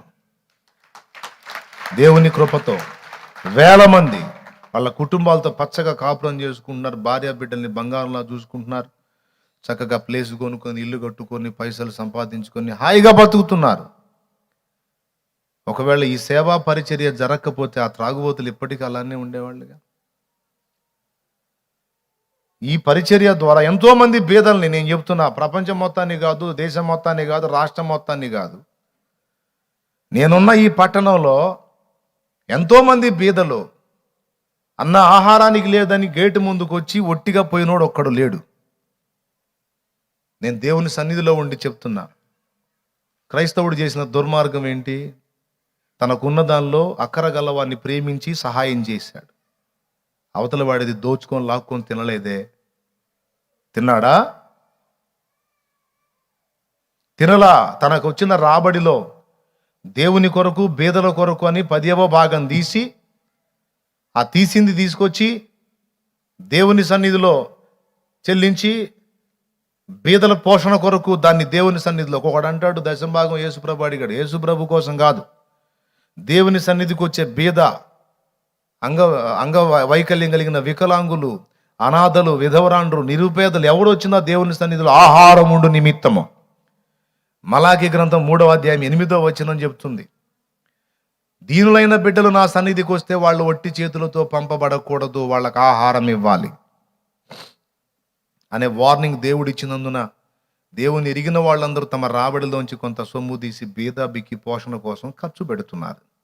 ఇదే క్రైస్తవులు చేసే దేశద్రోహం. దుర్వ్యసనాలంపట్లో చిక్కుబడిపోయి కుటుంబాలే ఆత్మహత్యలు చేసుకొని చచ్చిపోయే పరిస్థితుల్లోకి వెళ్ళిపోయిన ఎన్నో కుటుంబాలు, ఆ భర్తలు మారి ఈ కుటుంబాలు బంగారంలాగా బ్రతుకుతున్నాయి. ఇదా క్రైస్తవుడు చేసిన దేశద్రోహం. నరహంతకులు మారిపోయారు ఈ పరిచర్యలో చాలా మంది దేవుని కృపను బట్టి. ఒకవేళ వాళ్ళు మార్పు చెందకుండా అలానే ఉంటే ఇంకెంతో మంది ప్రాణాలు ఇదైపోతాయి కదా. వాళ్ళు చేంజ్ అయిపోయారు. మళ్ళీ ఇంకా ఏ రాజకీయ నాయకుడు వాళ్ళని మార్చలేడో. చట్టం చూపించి ఏదన్నా నువ్వు వాళ్ళని లోపలేసి దెబ్బలు కొట్టిస్తావేమో. ధర్మశాస్త్రము మనిషిని పరివర్తనలోకి తీసుకొని రాలేదు, ఇంకా కఠినపరుస్తుంది. ధర్మశాస్త్రము దేని చేయజాలకపోయిన దాన్ని దేవుడు చేసెను. A1 రౌడీ షీట్ ఓపెన్ అయిన వాళ్ళు భయంకరమైన రౌడీ షీట్ జీవితాన్ని రౌడీలుగా జీవించిన వ్యక్తులు మారిపోయి మోకాళ్ళ ప్రార్థన చేస్తా శాంతి కాముకులుగా గొర్రె పిల్లలా బతుకుతున్నారండి. క్రైస్తవుడు చేసిన సేవా పరిచర్య వలన కాదని చెప్పమనండి. ఎంతోమంది రోగులకు సేవ చేశారు క్రైస్తవులు. ఏంటి క్రైస్తవుడు చేసిన దుర్మార్గం ఏంటి? ఏంటి క్రైస్తవుడు చేసిన అన్యాయం ఏంటి? ఏమీ లేదు. నేను చెప్పను అసలు కారణం ఏంటో. ఇలా ద్వేషించే వాళ్ళకు తప్పు కూడా కాదు, వాళ్ళను శోధించే దురాత్మలు వాళ్ళని అట్లా చేస్తున్నాయి. అది అసలు రహస్యం. పౌలు చేసిన అన్యాయం ఏం లేదు. అమ్మాయి వ్యాధిగ్రస్తురాలు, ఒక దెయ్యపు పీడితురాలుగా ఉంటే ఆ అమ్మాయిని దయ్యం వెళ్ళగొట్టి బాగు చేసి ఆ అమ్మాయిని మామూలు స్థితికి తీసుకొచ్చాడు. అది ఆయన చేసింది. అందుకని ఆయనను బట్టి కొట్టి చెరసాల్లో బోండ వేసి బిగిస్తే వాళ్ళు ప్రార్థన చేసి దేవుణ్ణి స్తుతిస్తే ఒక అద్భుతం చేశాడు దేవుడు. సంఖ్యలన్నీ ఊడిపోయాయి, చెరసాల తలుపులు తెరుచుకున్నాయి. చెరసాల నాయకుడు వచ్చి తన్ను తాను పొడుచుకొని చావబోయాడు. ఎందుకో తెలుసా?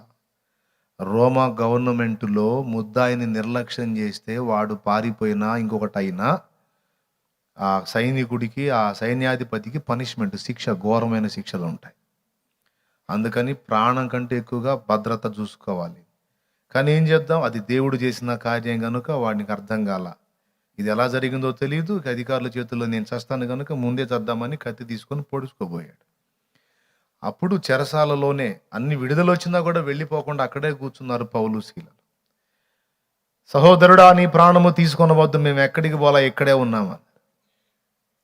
రాత్రి వేళ దీపం తీసుకొచ్చి చూస్తే అందరూ ఖైదీలందరూ అట్లనే ఉన్నారు, వీళ్ళు కూడా అట్లనే ఉన్నారు.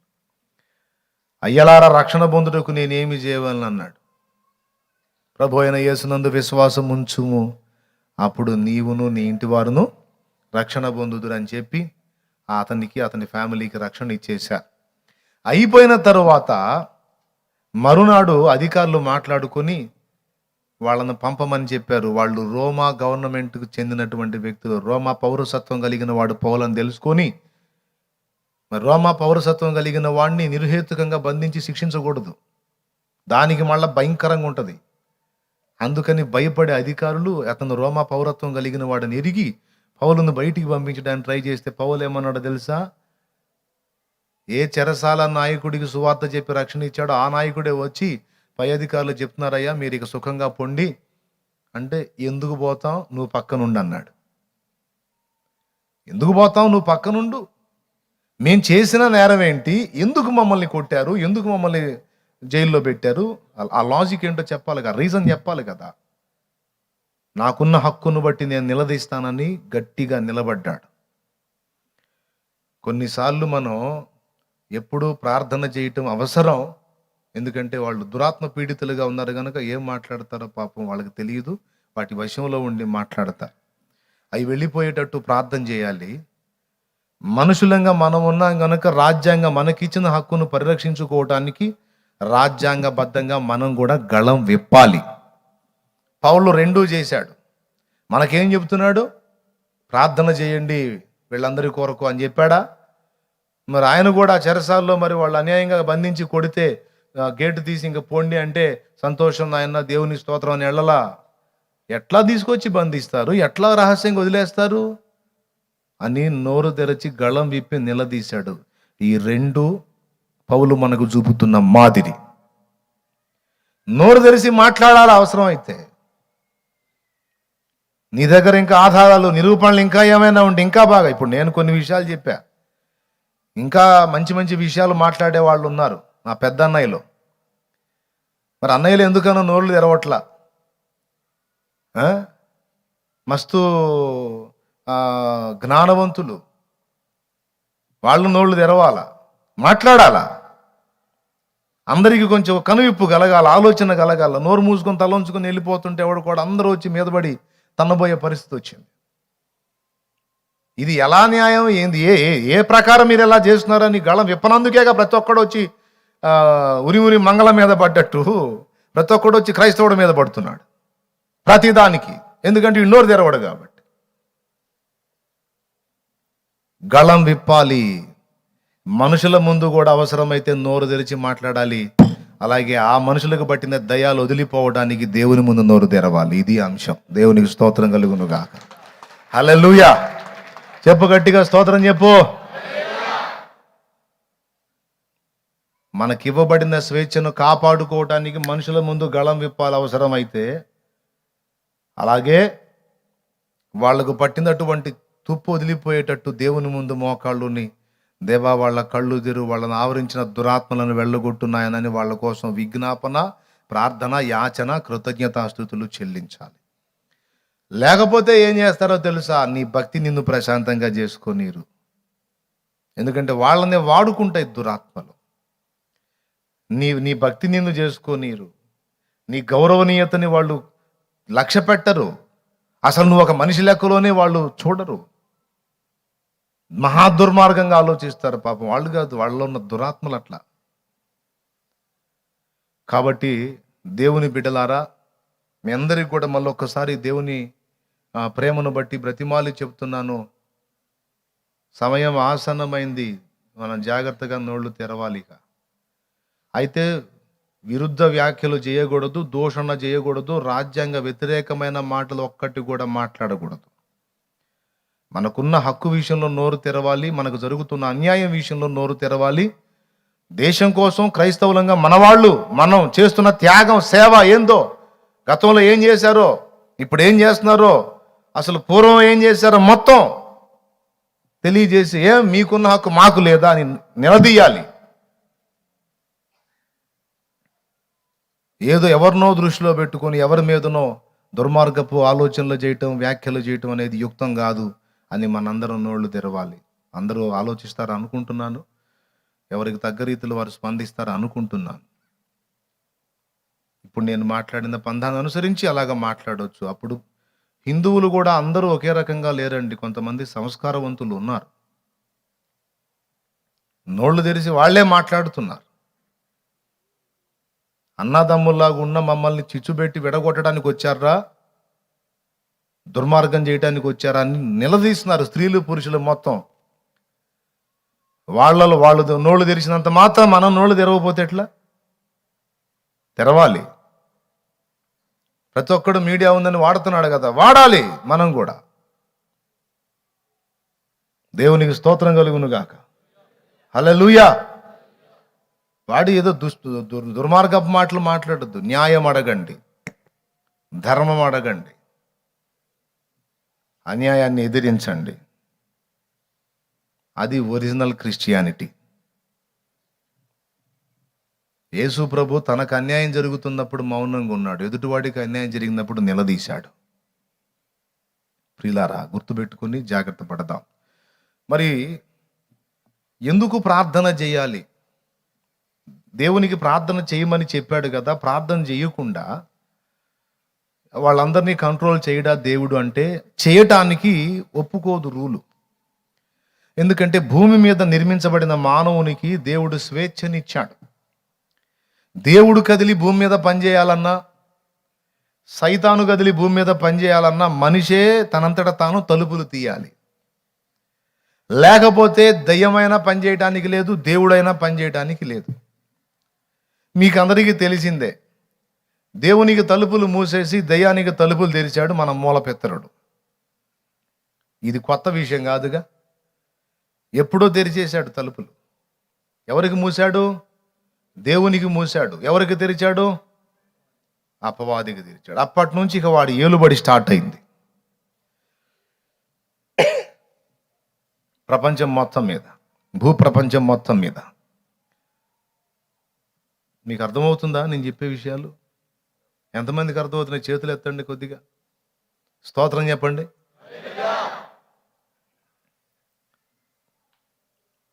దేవుడు పని చేయాలన్నా, సైతాను పని చేయాలన్నా ఎవడు తలుపులు తెరవాలి? ఎందుకంటే మనుషునికే ఆ అధికారం ఇవ్వబడింది. మీరు గమనించండి. తలుపు నొద్ద నిలుచుండి తట్టుచున్నాను, ఎవడైనా నా స్వరము విని తలుపు తీసిన ఎడల నేను లోపలికి వస్తానని యేసయ్య అన్నాడు. యేసయ్య ఒక తన్నుదంతే ఆ తలుపు ఒక లెక్క. యేసయ్య బలవంతంగా తోసుకొని రాలేడు. అరే బలవంతపు మతం మార్పిళ్ళు అంటున్నారు. ఎవడినయా బలవంతంగా మతం మార్చింది? ఒకడిని చూపించు, మారతాడా? బలవంతంగా అసలు సాధ్యమైద్దా? బలవంతంగా కాదు, పూర్తి ఇష్టంగా, పూర్తి స్వేచ్ఛగా పరితపించి యేసును హత్తుకుంటున్నారు.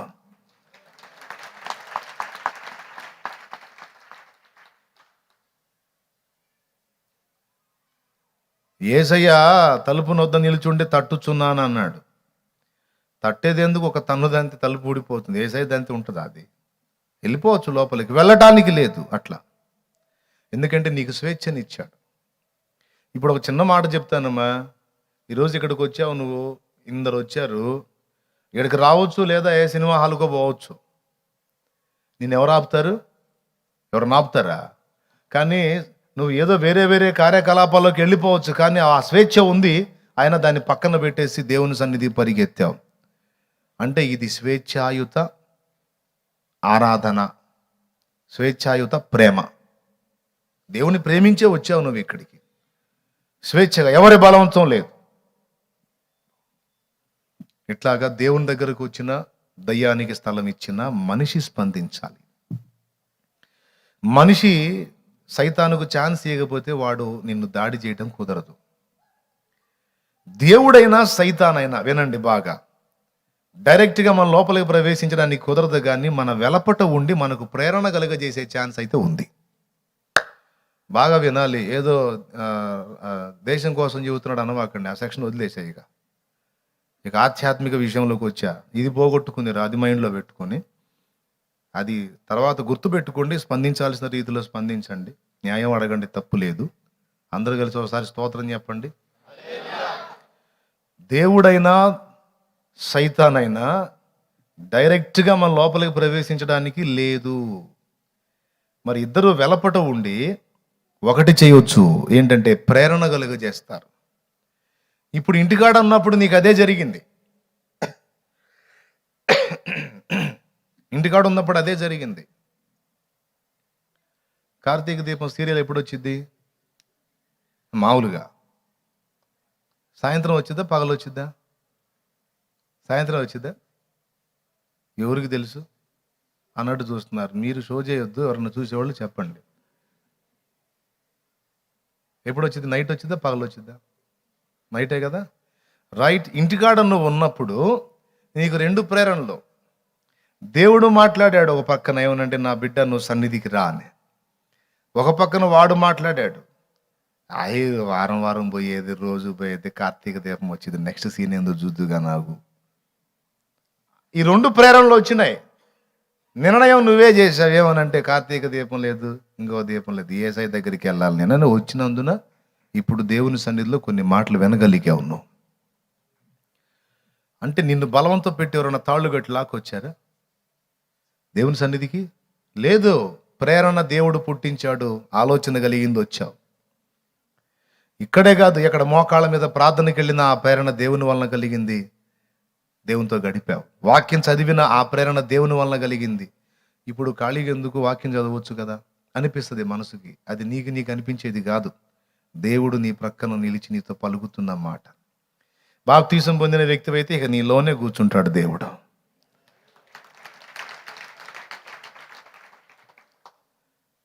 సాతాను కూడా అంతే, వెలపటుండి శోధిస్తాడు, ప్రేరేపిస్తాడు. ప్రేరణకు లొంగితే అప్పుడు ఎంటర్ అవుతాడు లోపలికి.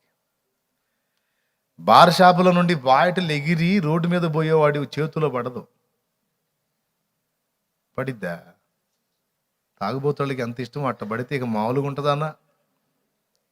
పండగ చేసుకోము, పొద్దున్న నుంచి సాయంత్రం దాకా చాకిరీ చేసి అగచాట్లన్నీ పడి డబ్బులు పెట్టి బాటిల్ టచింగ్ రెండు తెచ్చుకొని ఎవరికి కనపడకుండా, ముఖ్యంగా భార్యకి కనపడకుండా, కుటుంబానికి కనపడకుండా ఎక్కడో తాగి మళ్ళీ అది కవర్ చేసుకోవడానికి కిళ్ళియో ఏదో వేసుకొని ఏమి ఎరగనట్టుగా ఇంటికి చేరే వాళ్ళు ఎందరో, సంపాదన అంతా దానికి పెట్టి. ఏ బార్ షాపులోంచి బాటిల్ ఎగురొచ్చి రోడ్డు మీద పోయేవాడి చేతిలో పడద్దు. ఫస్ట్ దుష్టుడు ప్రేరేపిస్తాడు, తాగు నాయన తాగు, కిక్కు బాగుంటుంది, మత్తుగా ఉంటుంది, హాయిగా ఉంటుంది, స్వర్గాల్లో తేలిపోతున్నట్టు ఉంటుంది. చార్మినార్ సిగరెట్ గురించి అక్కడక్కడ బోర్డుల మీద అప్పట్లో రాసేవాళ్ళు. చార్మినార్ సిగరెట్టు స్వర్గానికి తొలిమెట్టు అని కదా, గుర్తుందా? అక్కడక్కడ రోడ్ల పక్కన, హైవేల పక్కన చార్మినార్ సిగరెట్ స్వర్గానికి తొలిమెట్టు అని. అది పోయి బోర్డు ఇప్పుడు సిగరెట్ పెట్టి మీద వచ్చింది, క్యాన్సర్కి తొలిమెట్టు అని. ఏమండి? దేవునికి స్తోత్రం కలుగును గాక. హల్లెలూయా. ప్రియులారా, వాడే ప్రేరేపిస్తుంటాడు, ఒక దమ్ము కొట్టిన ఆయన కాస్త పుచ్చుకోనాయన బాగుంటుంది, బాధలన్నీ మర్చిపోవచ్చు. ఆ ప్రేరణకు లొంగిపోయి తెచ్చుకుంటాడు. కాబట్టి దేవుడైనా దయ్యమైనా మనిషి స్పందిస్తేనే వాళ్ళు ఎంటర్ అవటానికి అవకాశం ఉంది, లేకపోతే లేదు. ఎందుకంటే భూమి మీద ప్రప్రథమ అధికారి, భూమి మీద మానవుడు. అర్థమైందా? ఏలిక ఎవరో తెలుసా? ఆదికాండము ఆ మొదటి అధ్యాయము ఆ చివరి వచనాలు ఒకసారి మీరు చూస్తే చూడండి, 30వ వచనం ఒకసారి చూడండి. భూమి మీద నుండి జంతువులన్నిటికీ, ఆకాశ పక్షులన్నిటికీ, భూమి మీద ప్రాకు సమస్త జీవులకును, పచ్చని చెట్లన్నీ ఆహారము. 29వ వచనం చదువు. దేవుడు, ఇదిగో భూమి మీద ఉన్న విత్తనములిచ్చు ప్రతి చెట్టును. ఇంకా ముందుకు చదువు, 28 చదువు. దేవుడు వారిని ఆశీర్వదించెను, ఎట్లనగా మీరు ఫలించి, అది మన వచనం. మీరు ఫలించి అభివృద్ధి పొంది విస్తరించి భూమిని నిండించి దాన్ని లోపరుచుకొనుడి. సముద్రపు చేపలను, ఆకాశ పక్షులను, భూమి మీద ప్రాకు ప్రతి జీవిని ఏలుడి. ఏలేవాడెవరు? రాజు, ఏలిక. కాబట్టి భూమి మీద రాజు మానవుడే. ఆ మానవుడే కింగ్, అతందే సంపూర్ణ అధికారం. దేవునికి తలుపు తీసినా, దయ్యానికి తలుపు తీసినా. ఒకసారి నీకు అధికారం ఇచ్చిన తర్వాత మళ్ళీ నీ అనుమతి లేకుండా నేను ఎంటర్ అవ్వచ్చా? ఎవరైనా చెప్పండి. నీకు అధికారం ఇచ్చినాక మీ అనుమతి లేకుండా నేను ఎంటర్ అయితే రైట్ కాదు అది. దేవుడు కూడా అంతే, మనకి అధికారం ఇచ్చేశాడు. ఇచ్చినాక ఆయన ఏం చెప్తాడంటే, మీరు కోరితేనే నేను స్పందించగలుగుతాను, మీరు స్వాగతించకుండా నేను రావద్ది కాదు. నేను బలవంతుణ్ణే, సర్వశక్తి గల దేవుణ్ణే, సమస్తము నాకు సాధ్యమే. అయినా మీరు స్పందించకుండా నేను స్పందించడానికి కుదరదు. అందుకే చెప్పాడు, భూమి మీద మీరు వేటిని బంధింతురో అక్కడ నేను వాటిని బంధిస్తానన్నాడు. దీన్ని బట్టి మీరు గుర్తించాలి, పరలోకం భూమిని ప్రభావితం చేయటం కాదు, భూమే పరలోకాన్ని ప్రభావితం చేస్తుంది అనే రహస్యాన్ని గుర్తెరగాలి. అర్థమైందా? భూమి మీద జరిగేటువంటి కార్యాన్ని బట్టే పరలోకం స్పందిస్తుంది, అక్కడ జరిగేటువంటి దాన్ని బట్టి ఇక్కడ స్పందించటం కాదు. కాబట్టి ఇప్పుడు మనం చేసేటువంటి ప్రార్థన, విజ్ఞాపన, యాచన, కృతజ్ఞతా స్తుతులు అనేవి భూమి మీదకి దేవుణ్ణి స్వాగతించి, దేవా, బలవంతుడవైన దేవా నీవు రా, భూమి మీద ఉన్న పరిస్థితులు చక్కబెట్టు, పరలోక రాజ్యం ఎలాగున్నదో, నీ రాజ్యం ఎలాగున్నదో అలాగున ఈ లోక రాజ్యములోని పరిస్థితులను మార్చు, ఈ భూలోక రాజ్యము నీ రాజ్యముగా చేయి నాయన, నీ రాజ్యము మాకు రావాలి. మనం ఎంత ప్రార్థన చేసినా ఈ భూమండలం మొత్తం, ఇందులో ఉన్న ప్రజలందరూ దేవుని రాజ్యం కారు. ఆ సంగతి దేవుడికి తెలుసు, మనకు కూడా తెలుసు. ఇప్పుడు అంతటా అందరూ రక్షింపబడవలెనని ఆయన ఇచ్చయించుచున్నాడు. అందరూ రక్షింపబడాలనే కోరిక, కానీ అందరూ రక్షింపబడరని తెలుసు ఆయనకి. అలాగే భూమి మొత్తం కూడా దేవుని రాజ్యంగా మారిపోవాలనేది మన కోరిక, కానీ అది అలాగూ కాదు కనుకనే భూమి మీద దేవుని రాజ్యం సపరేట్, అదే సంఘము. భూమి మీద ఉన్న పరలోక రాజ్యము దేవుని సంఘమే. దేవునికి స్తోత్రం చెప్తారా గట్టిగా? హల్లెలూయా. ఎందుకంటే భూమి మీద ఉన్నటువంటి ఇతర మనుషుల మీద లోక సంబంధమైన ప్రభుత్వం పనిచేస్తే ఒక దేవుని బిడ్డ మీద మాత్రమే దేవుని గవర్నమెంట్ పనిచేస్తుంది. అర్థమైందా? అది మనం కోరవచ్చు దేవుణ్ణి. ఎందు నిమిత్తమో తెలుసా? వారి నిమిత్తం కాకపోయినా కనీసం మన నిమిత్తమైనా అడగాల్సి ఉంది. ఈజీగా అర్థమయ్యేటట్టు చెప్తా. పత్తి పొలాలు ఉన్నాయి, చుట్టూ అన్యుల పొలాలు ఉన్నాయి, మధ్యలో మంది ఉంది. ప్రభువా, నా పొలం బాగా పండేటట్టు చేయి తండ్రి, నీకు స్తోత్రం అయ్యా. నా పొలాన్ని దీవించు ప్రభువా, నూరంతల పంట రావాలి నాయన, నీకు స్తోత్రం అయ్యా. హల్లెలూయా. ప్రభువా, కన్నీళ్లతో ప్రార్థన చేస్తున్నా ప్రభువా, నా పొలం బాగా పండేటట్టు చేయని బాగా కన్నీరు గాచి ప్రార్థన చేస్తా. ఇప్పుడు నీ పొలం బాగా పండాలంటే ఆ పక్క పొలంలో తెగులు పడింది, చుట్టూ పొలాల్లో తెగులు పడింది. ఇప్పుడు చుట్టూ పొలాల్లో తెగులు పడితే మరి నీ పొలానికి కూడా తెగులు తప్పదుగా. ఇప్పుడు మొన్న బొబ్బర తెగులు వచ్చింది, మొత్తాన్ని పోయింది. పోయిందా పోలేదా? ఉల్లిపాయ వేశారు, తీవ్రమైన వర్షం, ఉల్లి మొత్తం పోయింది, లక్షల రూపాయల నష్టం తేలారు రైతులు. పత్తి వేశారు, ఏదో అంతకంతకట్లాగా, పూర్తిగా అయితే ఏదో మేలు జరిగినట్టు కనపడట్లేదు. ఎందుకు ఇలాంటి పరిస్థితి అంటే ఇర్మియాలో చెప్తాడు, మీరు వారి కొరకు ప్రార్థన చేయండి. ఏం ప్రభా, నా కొరకు చేసుకోవాలి కానీ వాళ్ళ కోసం ఎందుకంటే, రే బాబు వాళ్ళు ఏదో ఇది కావాలని కాదురా, వారి క్షేమము మీ క్షేమానికి కారణమవుతుంది అన్నాడు. దేవునికి స్తోత్రం చెప్దామా? ఎవరి క్షేమం ఎవరి క్షేమానికి కారణమవుతుంది?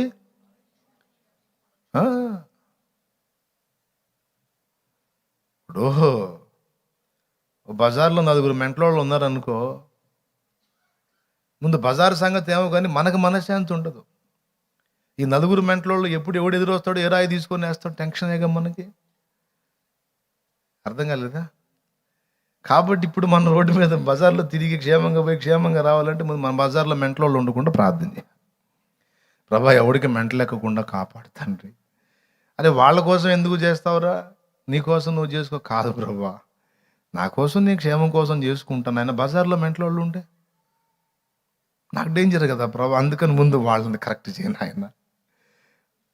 2 విధాల ఉపయోగం. అలాగూ ప్రార్థించుట ద్వారా మొదటి లాభం, పొరుగువాన్ని ప్రేమించు అన్న మాట నెరవేరుద్ది.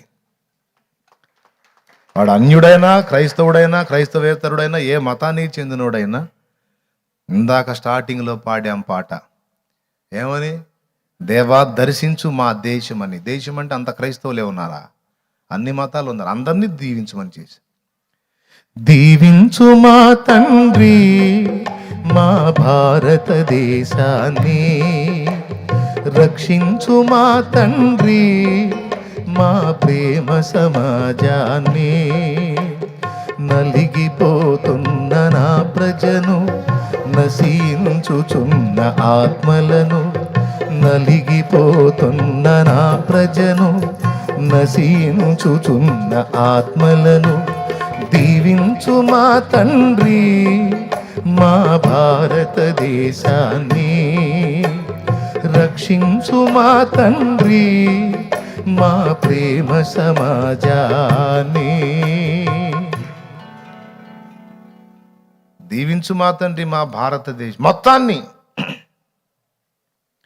ఈ మతం లేదు ఆ మతం లేదు, హిందువులైనా మా వాళ్ళే, ముస్లింలైనా మా వాళ్ళే, బుద్ధిస్టులైనా మా వాళ్ళే, ఏమండి బుద్ధి లేని వాళ్ళైనా మా వాళ్ళే, ఎవరైనా మా భారతదేశంలో పుట్టి పెరిగినోడల్లా, భారతీయుడల్లా మా వాడే, మా సోదరుడు.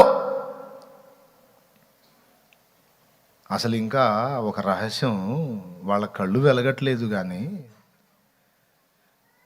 భారతదేశ ప్రాచీన విశ్వాసమైన వేదము చెప్పిన ఆ అసలు ఆది సంభూతుడు యేసే అని మొత్తుకొని చెప్తున్నాను నేను కొన్ని సంవత్సరాలుగా. ఇప్పుడు నాయన పరాయి మతం కాదు, మీ తలకాయ కాదు. మీరేమో పురాణాల్లో ఉన్నదాన్ని విశ్వసిస్తున్నారు, నేనేమో వేదము చెప్పిన దాన్ని నమ్ముతున్నాను, అంతే తేడా. ఇప్పుడు 2 మన పుస్తకాలే. నువ్వు పురాణాన్ని నమ్మావు, నేను వేదాన్ని నమ్మాను. ఎందుకంటే పురాణం కంటే వేదంలో చెప్పబడింది నాకు సహేతుకంగా అనిపించింది, విశ్వసనీయంగా అనిపించింది, నేను దాన్ని ఫాలో అవుతాను. నీకు వచ్చిన ఇబ్బంది ఏమిటి, నీకు వచ్చిన బీమారి ఏమిటి, నీకు వచ్చిన బలహీనత ఏమిటి, నీకు వచ్చిన వ్యాధి ఏమిటని అడుగుతున్నాను నేను, అంతే, ఏం లేదు. ఎన్నోసార్లు రుజువు కూడా చూపించాను, నేను ప్రశ్నించాను, అడిగాను. మరి ఈ లక్షణాలు ఉన్న వ్యక్తి బైబిల్లో యేసు ప్రభు ఒక్కడే కనపడుతున్నాడు, మరి ఇక నేను అంతకుముందు ఫాలో అయినటువంటి గ్రంథాల్లో ఎవరిలో కూడా ఆ లక్షణాలు కనపడలేదు, అందుకు నేను యేసును విశ్వసించాను. ఇది కాదు ఇంకొకటంటే ఎవరో చూపించమని కొన్ని సంవత్సరాలుగా అడుగుతానే ఉన్నాను. నేను ఏదో రహస్యంగా ముసుగులో అడగలేదు. నేను అడిగినటువంటిది యూట్యూబ్లో 2 సంవత్సరాల క్రితమే అప్లోడ్ చేసి ఉంది. వేరే ఏవి నేను పెట్టలేదు, వేరే అంశాలు ఏవి పెట్టాల. మెయిన్ సువార్తను పెట్టాను నేను అందులో, దేవుని కృపతో.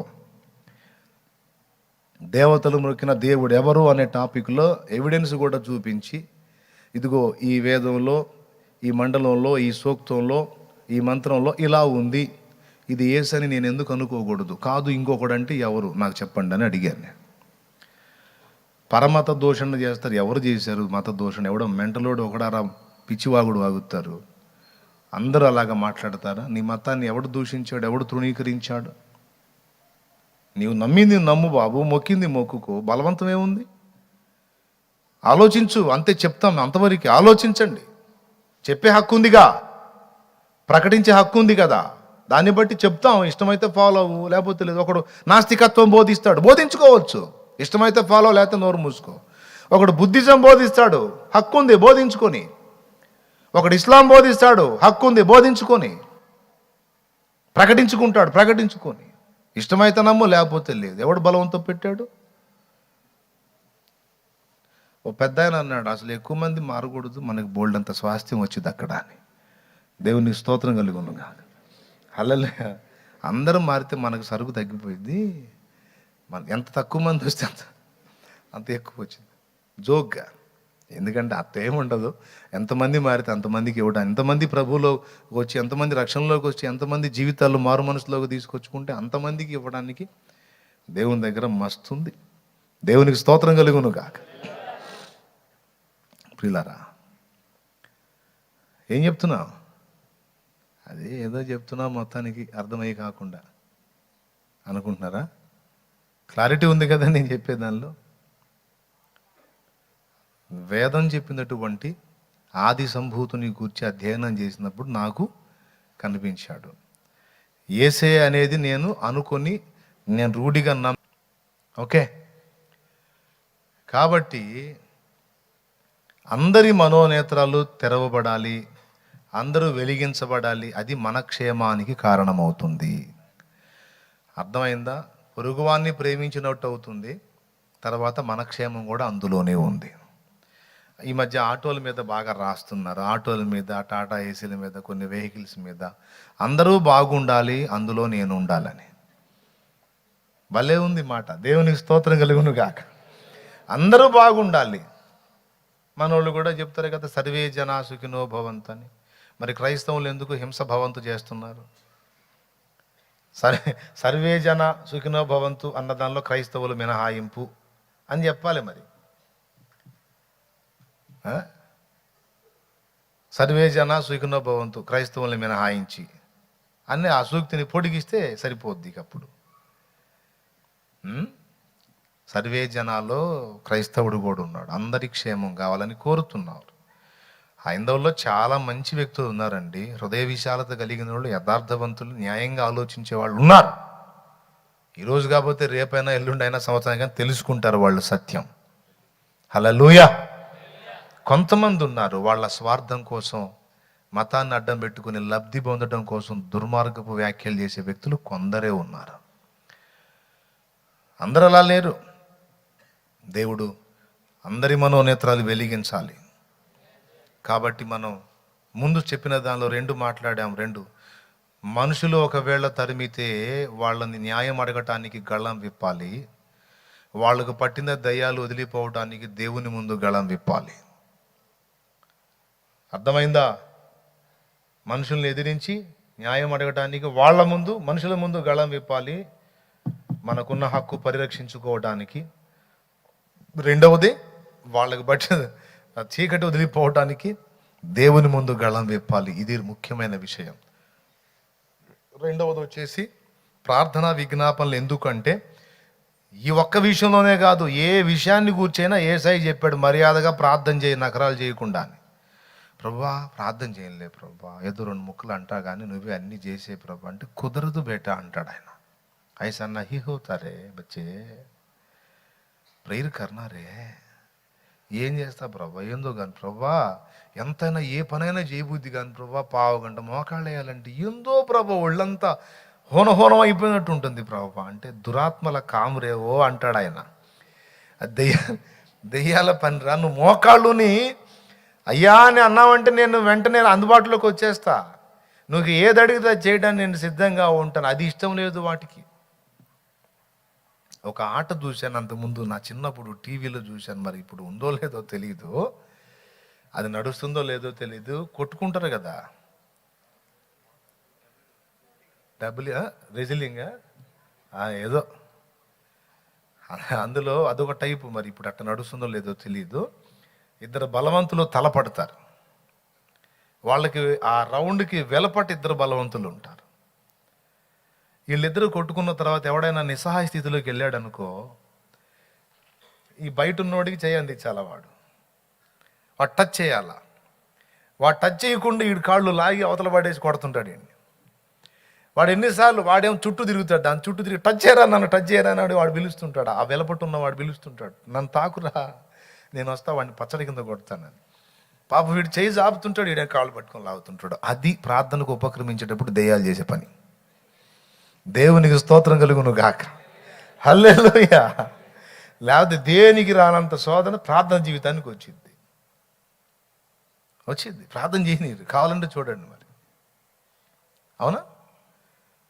వాక్య ధ్యానంలో మరి మరి ఆత్మీయ జీవితానికి బలం కలిగించే ఎన్నో ఉంటాయి.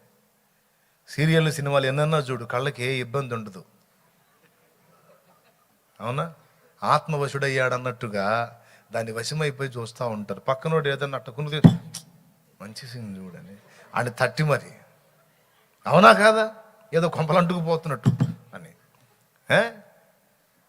వాక్యం చదవాలంటే ఒక అధ్యాయం చదివేసరికి తాగబోతుడే కానీ బలవంతంగా కళ్ళు తెరిచినట్టు తెరుస్తూ ఉంటా.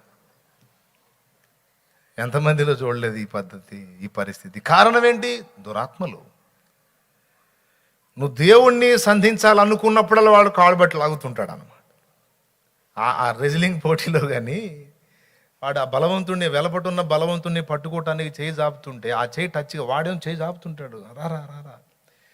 పాప వీడు అట్లనే అట్లనే పాపం బలహీనం అయిపోయి అట్లనే.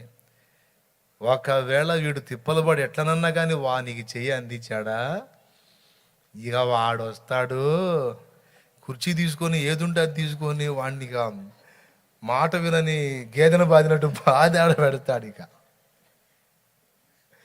దేవునికి స్తోత్రం కలుగును గాక. మన దేవుడు బలవంతుడు. ఇప్పుడు సామాజిక విషయాలే కాదండి, మన దైనందిన జీవితంలో రకరకాల సమస్యల చేత చిత్రవదన అనుభవిస్తున్నాం. ఈ సమస్య ఆ సమస్య అని కాదు, ఈ బాధ ఆ బాధ అని కాదు, రకరకాల బాధలు, భౌతిక బాధలు, ఆత్మీయ బాధలు. పరిశుద్ధ జీవితంలో నిలవలేక తరచూ తొట్టుపడిపోతూ ఇదేం బాధ అనేది ఒక నరకం. దేవుని వాక్యమేమో మీరు పవిత్రులై ఉండునట్లు జాగ్రత్తగా చూసుకోండి అంటే, నేను పనికి మళ్ళా ఆ బలహీనతల్లోకి వెళ్ళిపోతున్నాను. నిలబడాలని ఎంత ప్రయత్నిస్తుంటే అంత వీక్ అయిపోతున్నాను. అయ్యో ఏంటి నా పరిస్థితి, ఎవరికి చెప్పుకోలేరు. ఎవరికన్నా నాకు ఇట్లాగా అనిపిస్తుంది, ఇలాగ చేశాను, ఇలాగ అవుతుందంటే అని చూస్తారేమో. నువ్వు బయటికి కనపడే అంత మంచోడి కాదనమాట, లోపల ముసుగులో ఇంత వ్యవహారం ఉందన్నమాట, నీ దగ్గర ఇంత తేడా ఉందని అని ఎక్కడ అవతల చీప్గా చూస్తారు అని తన పర్సనల్ చెప్పుకోలేక, ఆత్మీయతలో నిలవలేక, తనకు వచ్చే తలంపులను తట్టుకోలేక, అదొక ఆత్మీయ పోరాటం. అందులో కొందరు నలుగుతూ ఉంటారు, కొందరేమో స్పిరిచువల్గా బాగానే ఉంటారు, భౌతిక శ్రమలతో అల్లాడుతుంటారు. అప్పుల పాలైపోయి, ఆర్థిక ఇబ్బందులు అయిపోయి, ప్రయత్నాలు విఫలమైపోయి, చేసే దానిలో సక్సెస్ లేక, ఏమంటే సంతానం లేక, సమాజంలో చీత్కారాలు పొందుతూ, ఇతరుల చేత అవమానాల పాలవుతూ రకరకాలుగా నలిగిపోతూ ఉంటారు, క్షోభను అనుభవిస్తూ ఉంటారు. దేవుడు అంటాడు, దేనికైనా నా దగ్గర సమాధానం ఉంది, నేను బలము నాది అని ఆయన చెబుతుంటాడు. నన్ను పట్టుకో, నన్ను తాకు, నన్ను పిలో, నా సన్నిధిని సాగిలపడి మొర్ర పెట్టు.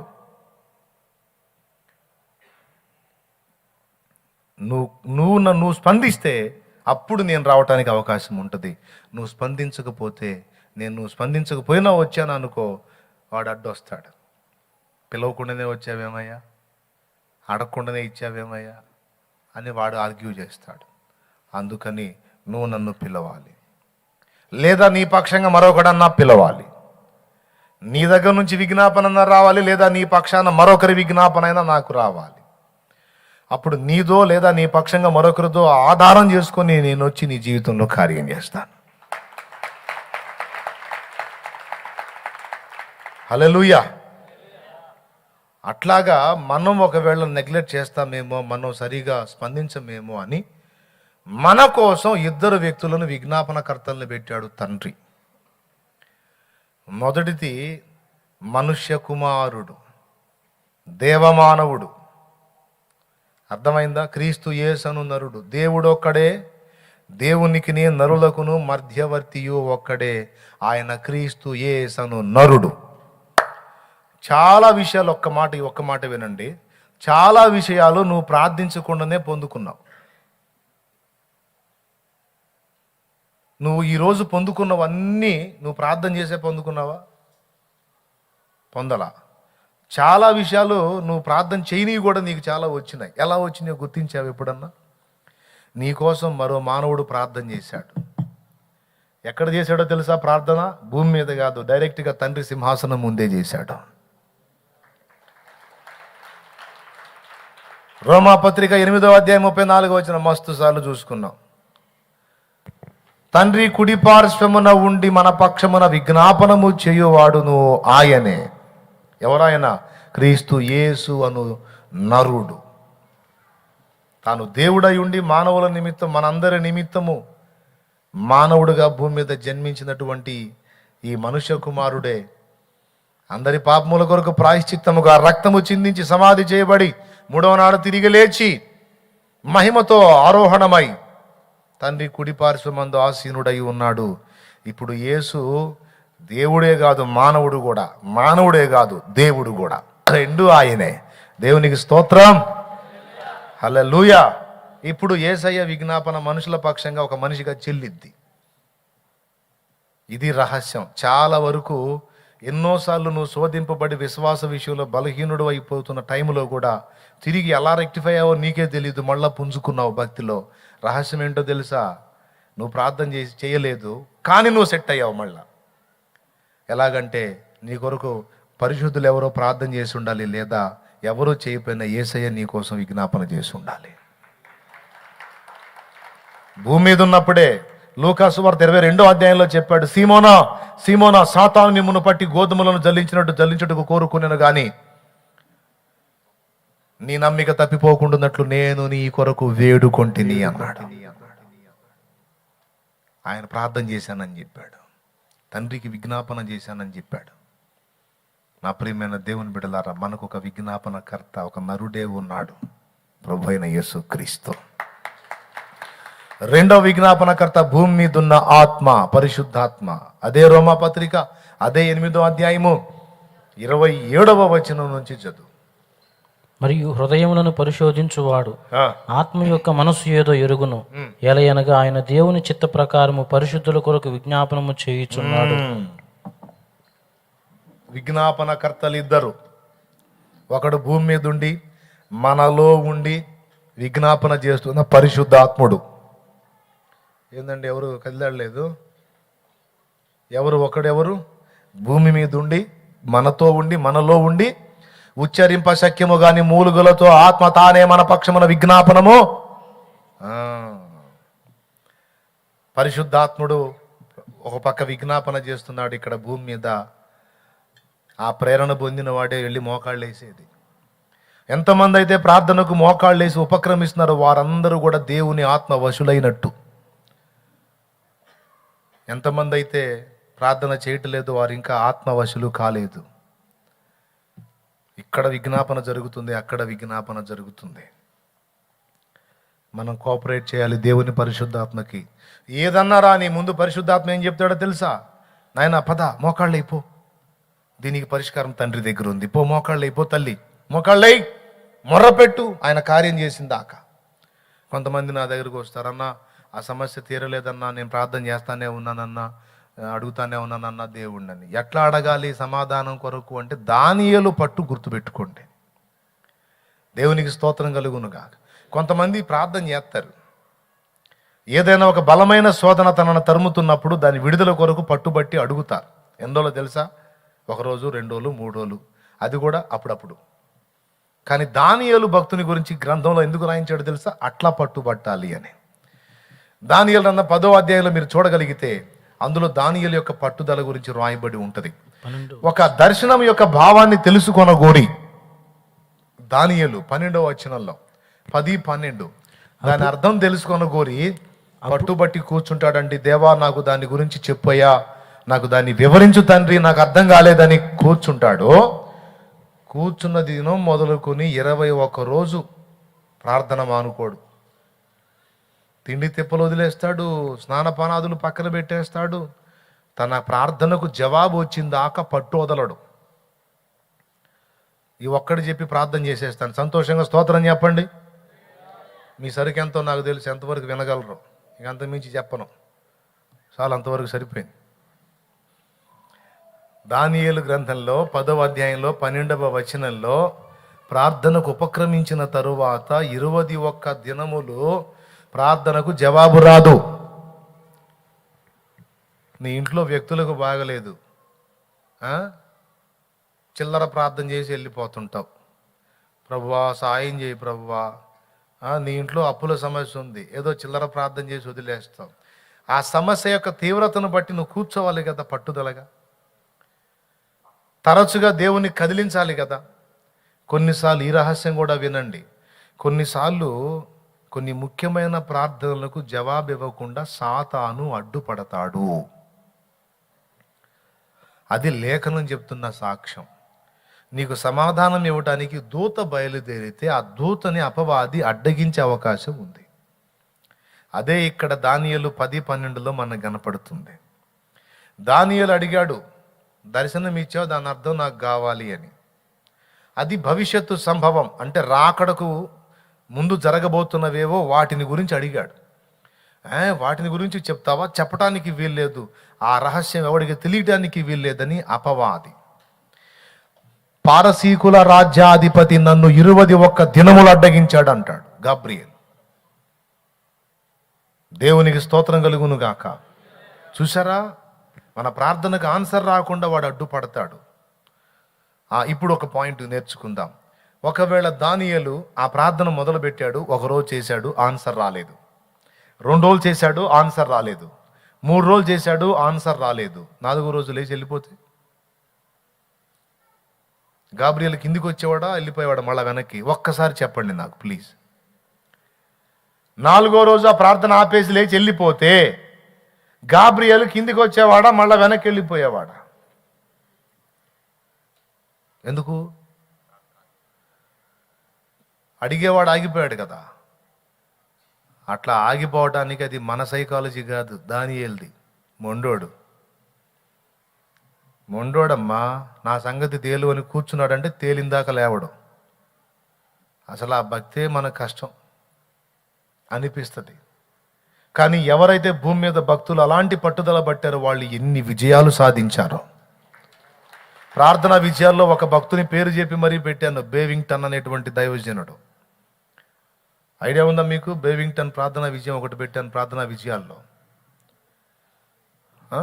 ఆయనకు ఉపచారం చేసినటువంటి వ్యక్తి చావు బ్రతుకుల్లో ఉంటే అతను చచ్చిపోయాడో బతికాడో తెలియదు. లెటర్ వచ్చింది ఆయనకి. ఆ లెటరు పాపం ఆ వేసి కొన్ని రోజులు అయ్యిద్ది. ఏం రాసిద్ది? ఈ లెటర్ నీ దగ్గరికి చేరేటప్పటికి నా భర్త చనిపోయి ఉంటాడు, ఎందుకంటే ఆయన ఈ రోజా ఇంకా సేపా అన్నట్టున్నాడు అని లెటర్ రాసిద్ది. ఈయనకు అర్థం కాదు. ఇప్పుడన్నా ఫోన్ ఉంది, ఫోన్ చేసి ఏమ్మా ఉన్నాడా పోయాడా అని అడగడానికి. అప్పుడు ఫోన్ లేదు, వేరే సౌకర్యం ఏం లేదు. మళ్ళీ ఈయన లెటర్ రాయాలా, మళ్ళీ ఆమె లెటర్ రాయాలా, అయిపోయాడయ్యా అని. ఈ జైల ఆమె దగ్గర నుంచి లెటర్ రాగానే లెటర్ తీసుకొని వెళ్ళి గదిలో మోకాళ్ళుని కొన్ని గంటలు ప్రార్థన చేస్తాడు. దేనికోసమో తెలుసా? తన భర్త బతికున్నాడో చనిపోయాడో తెలుసుకోవటానికి, ఆ సమాచారం కోసం. అప్పుడు దేవుడు చూపిస్తాడు అతను బతికున్నట్టు. అప్పుడు 2వ అంశం కోసం చేస్తాడు. బతికే ఉన్నాడు అని చెప్పావు, థ్యాంక్ యూ లార్డ్, సంతోషం నాయన, నీ కృతజ్ఞతలు, మరి స్వస్థత జరిగిద్దంటావా లేకపోతే తీసుకోవాలనుకుంటున్నావా, నీ చిత్తం ఏంటని అడుగుతాడు. కొన్ని గంటలు ప్రార్థన చేసి స్వస్థత కార్యం జరిగిస్తావా లేకపోతే తీసుకోవాలనుకుంటున్నావా, అతని విషయంలో నీ చిత్తం ఏమిటి అని మళ్ళీ కొన్ని గంటలు అడుగుతాడు. మళ్ళా దేవుడు ఆన్సర్ ఇస్తాడు, అతన్ని స్వస్థపరిచినట్టు. ఈ రెండు అయిన తర్వాత అతని స్వస్థత కోసం మళ్ళీ కొన్ని గంటలు ప్రార్థన చేస్తాడు. మొత్తం కలిపి లెక్కేస్తే 2 రోజులు అయింది. 2 రోజుల తర్వాత ఇక ఆయన ఆ వ్యక్తిని కూర్చున్న సమాచారం కొరకు మళ్ళా ఎదురు చూస్తూ ఉంటాడు. అప్పుడు మళ్ళా ఒక సమాచారం వస్తుంది, నా భర్త బతికాడు అని. అది భక్తి, అది ప్రార్థన, అది పట్టుదల. ప్రార్థన గురించి వినటానికి భలే ఇంట్రెస్ట్గా వింటారు, కానీ చేయటం మాత్రం కష్టం. ఎందుకు తెలుసా? ఇందాక చెప్పా కదా, అదే పెద్ద వాడు చూడండి ఒక రహస్యం, ఇంకో కొత్త విషయం చెబుతాను మీకు. వాడు దానియేలు పట్టేందో వాడికి తెలుసు. అర్థమైందా? దానియేలు ఎంత డేంజరో తెలుసు వాడికి. వాడు అనుకున్నాడు, దానియేలుని కదిలించడానికి ప్రయత్నం చేసి విఫలం అవటం కంటే గాబ్రియేల్ని అడ్డుకోవటమే ఈజీ అనుకున్నాడు వాడు. దేవునికి స్తోత్రం కలుగును గాక. దానియేలుతో పెట్టుకొని దానియేలుని కదిలించి లేపడానికి ట్రై చేయటం కంటే గాబ్రియేల్ని అడ్డుకోవటమే ఈజీ. అంటే ఎవరు బలవంతుడో చూడు, ఇప్పుడు ఎవరి దెబ్బకి కంగు తిన్నాడో చూడు లూసిఫరు. భూమి మీద భక్తులే శ్రేష్ఠులు, వారు కేవలం నాకు ఇష్టలు అన్నాడు కీర్తనాకారుడు. దేవునికి స్తోత్రం కలుగును గాక. హల్లెలూయా. అంటే అంత మొండి, మామూలు మొండి, మోకాళ్ళు వేసి కూర్చుని నాకు చెప్పు అని కూర్చున్నాడంటే ఇక సూర్య చంద్రాదులు అడ్డం తిరిగినా భూమి ఆకాశాలు తల కిందులైనా లేవడు, ఒప్పుకోడు. అవసరమైతే ఒక అటు ఇటు తిరుగుతాడు, మోకాళ్ళు వేస్తే ఓపికనంతరం మోకాళ్ళు వేస్తాడు, మోకాళ్ళ శక్తి జాలకపోతే లేచి తిరుగుతాడు, ఆగడు. ఏం ప్రభా, ఏం చెప్పవేంది, నాకు పంపించు కబురు, చెప్పు నాకు. నిద్రలో కూడా ఒకవేళ మత్తుగా మీ నీరసం కొద్ది మత్తుగా అయ్యా చెప్పు ప్రభా, చెప్పయ్యా అంటానే ఉంటాడు. కొంతమంది ఎన్ని రకాల బాధలు అనుభవిస్తారో, ఎన్ని శోధనలలో ఉంటారో, ఈ తరహాలో పట్టుబట్టరు. కాసేపు ఒక అరగంట ప్రార్థన చేస్తారు మనశ్శాంతి కోసం, కార్తీక దీపం చూస్తుంటారు. మరి ఆ బాధలు తట్టుకోవాలంటే మరి ఏదో కామెడీ, ఎవరో హాస్య నటుల కామెడీలు చూస్తూ ఉంటారు. ఆ వేదన మర్చిపోవటానికి మరి అవసరమే కదా. అవసరమా? లేకపోతే కాసేపు దేవుడిని అడుగుతారు, మళ్ళీ ఇంకో వేరే పెత్తనాలకు పోతారు. పట్టుదల ఎంత కాన్ఫిడెన్స్ ఉండాలంటే, గాబ్రియేల్ని వీడు 21 రోజు అడ్డగిస్తే వాడు ఆలోచన ఏంటో తెలుసా? గాబ్రియేల్ని అడ్డగిస్తే చూసి చేసి విసుగు చెంది దానియేలు లేచి వెళ్తాడు. నేను అక్కడికి పోయి అతన్ని చేయటమే కానీ ఇక్కడ దానియేలుని లేపడానికి ఏ విధంగా ట్రై చేసినా అతను లేవడు. అందుకని ఆన్సర్ రాకపోతే లేచి వెళ్ళిపోతాడు. చాలా ప్రార్థనలకు ఆన్సర్ మిస్ అవ్వడానికి కారణం ఇదే, పట్టకపోవటమే. అందుకే ప్రార్థన యందు పట్టుదల కలిగి ఉండండి అన్నాడు పత్రిక పాఠంలో. దేవునికి స్తోత్రం కలుగును గాక. ఎక్కడుందో రిఫరెన్స్ చెప్తారా? ప్రార్థన యందు నిలకడగా ఉండని ఒక చోట ఉంటుంది, ప్రార్థన యందు పట్టుదల కలిగి ఉండండి అని ఒక చోట ఉంటుంది. 3 అంకెలు లెక్క పెడతా. దేవునికి స్తోత్రం కలుగును గాక.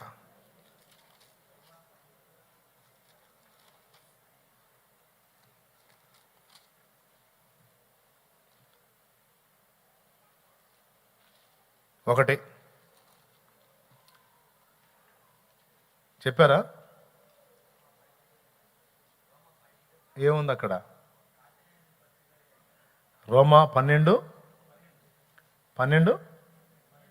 అబ్బా, చిన్నోడు భలే స్పీడ్ ఉన్నాడే. దేవునికి స్తోత్రం కలుగును గాక. ఏముంది అక్కడ? చదువు.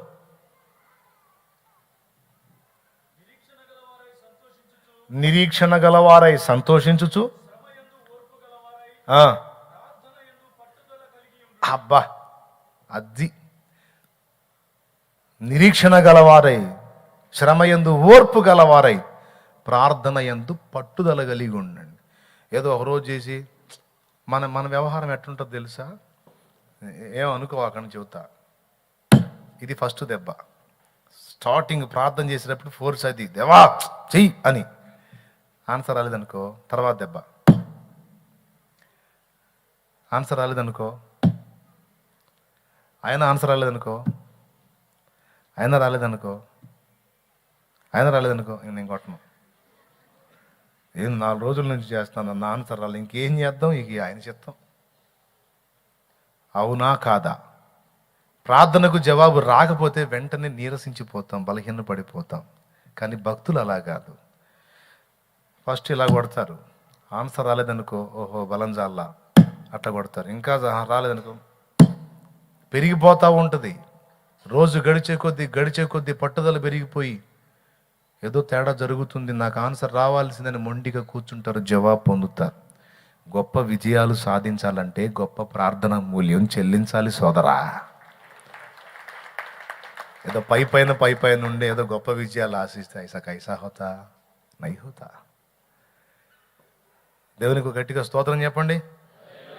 ముగించబోతున్న సంతోషంగా చెప్పండి. Very good.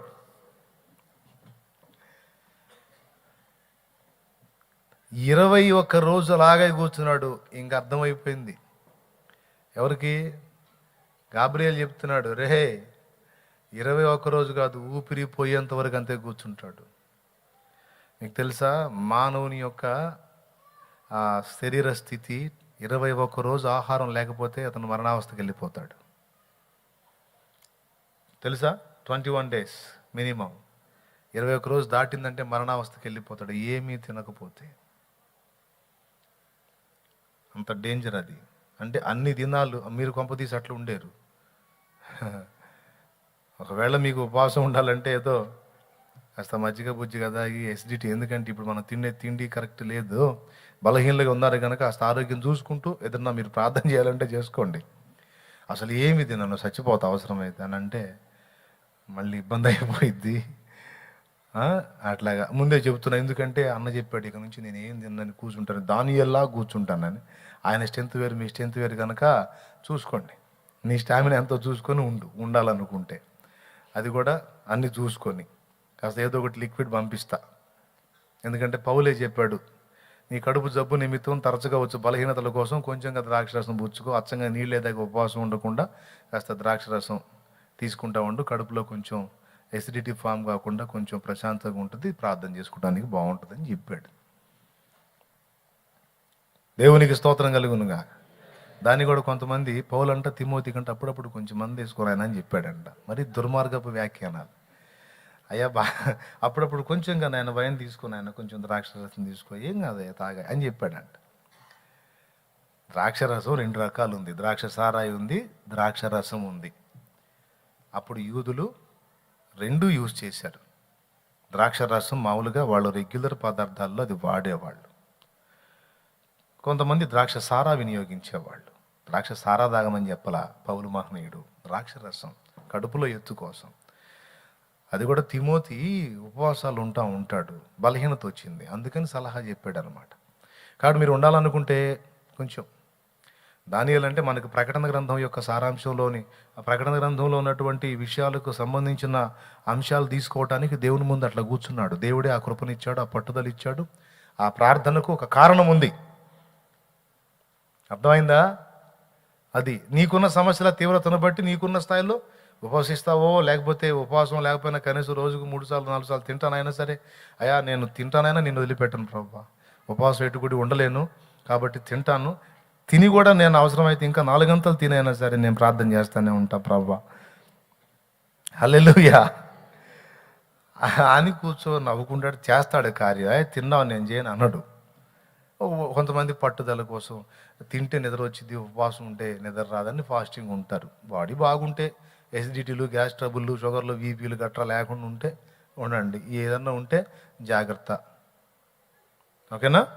ప్రార్థన యందు పట్టుదల. 2వది ఏమన్నాడు? కొలసే పత్రిక 4వ అధ్యాయం 2వ వచనం, ప్రార్థన యందు నిలకడగా ఉండండి అంటాడు. ఒకవేళ 4 రోజులు 5 రోజులు 6 రోజులు చూసిన తర్వాత దానియేలు ప్రార్థనలోంచి లేచి వెళ్ళిపోతే ఆ వచ్చిన జవాబు వెనక్కి వెళ్ళేది. ఇది భయంకరమైన నిజమండి, దీన్ని మర్చిపోకూడదు మనం. దానియేలు లేచి వెళ్ళిపోతే ఆన్సర్ లేదు, దేవుడి చిత్తం కాదని ఏదో చెప్పుకొని మనసుకు సమాధానం చెప్పుకొని లేచి వెళ్ళిపోయినట్టయితే 21 రోజులో ఇక గాబ్రియల్ని దానియేలు కలుసుకునేవాడు కాదు. కానీ దేవుడికి తెలుసు దానియేలు లేవడని. అందుకే గాబ్రియల్ వెనక దగ్గర దేవుడు పంపించాడు అంటే, వెళ్ళి సమాధానం చెప్పు అని పంపించాడు అంటే తన దాసుని యొక్క పట్టుదల ఏమిటో ఆయనకు తెలుసు కాబట్టి నన్ను అంత నమ్మకంగా పంపించాడు. దేవుడు చెప్పినది ఇక నెరవేరకుండా వచ్చిద్దా? కాబట్టి 21 రోజు వాడు అడ్డగిస్తుంటే ఎదిరించి పోరాడుతున్నాడు గాబ్రియల్ దానియేలు దగ్గరికి వెళ్ళి సమాచారం అందించాలని. దానియేలు ఏంది సమాధానం రాలేదేంటి అని అలాగే పట్టుదలగా కూర్చున్నాడు. ఈలోపు మిఖాయేలు పంపబడ్డాడు. మిఖాయేలు వచ్చాడు. వచ్చి గాబ్రియల్ నువ్వు వెళ్ళు దానియేలు దగ్గరికి, వీడి సంగతి నేను చూసుకుంటానని ఆ పారసీకుల అధిపతి అపవాదితో అతను ఫైట్ చేయటం మొదలుపెట్టి గాబ్రియల్ని పంపిస్తే గాబ్రియల్ దానియేలు దగ్గరకు వచ్చి, దానియేలు నీవు బహుప్రియుడో నాయనా అన్నాడు. దేవునికి స్తోత్రం కలుగును గాక. ఫస్ట్ సమాధానం సంజాయిషిగా ఏం చెప్పాడు తెలుసా? నీవు తెలుసుకొనుటకు నీ మనసు నిలిపిన ఆ మొదటి దినమందే నేను వచ్చానయ్యా. తండ్రిని అపార్థం చేసుకుంటావేమో నువ్వు.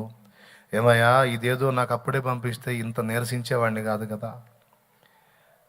నేను ఇంత మార్చుకోవటం నీకు ఇష్టమా తండ్రి? నాకు ఎందుకు నువ్వు ఆన్సర్ చేయలేదు? ఇన్ని రోజులు ఎందుకు ఆగా అనుకుంటావేమోనయ్యా.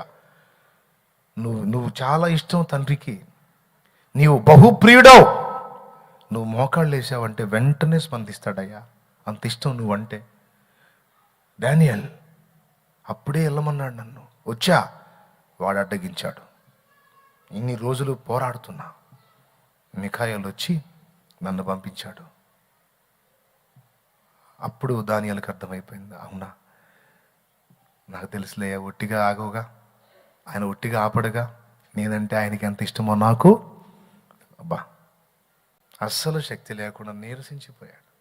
అప్పుడు ఆయన ముట్టి కొంచెం ఆయన్ని బలపరిచి ఆ దర్శనం భావం అంతా కూడా చెప్తాడు. అదే మనకి దానియేలులో ఉన్న ప్రకటన గ్రంథం తాలూకు అంశపు జాయింట్. దేవునికి స్తోత్రం కలుగును గాక. హల్లెలూయా. కాబట్టి ఇంతే సంగతులు. మరి ఏం చేయాలి? ఎవరి కొరకు చేయాలి? బజార్లో నలుగురు మెంటలలో ఉంటే మనకే మనశ్శాంతి ఉండదు కనుక ముందు వాళ్ళ మెంటలు పోయేటట్టు వాళ్ళ కోసం, చుట్టుపక్కల ఉన్న పొలాలన్నీ తెగులు పడితే మందు కూడా పోయింది కనుక ప్రభా నా పొలం సంగతి ఏమో కానీ ముందు చుట్టుపక్కల పొలాలు బాగుండేటట్టు చేయి ప్రభా.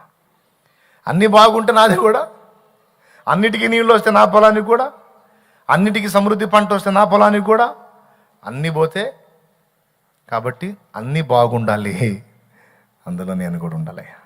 దేవునికి స్తోత్రం చెప్పగట్టిగా.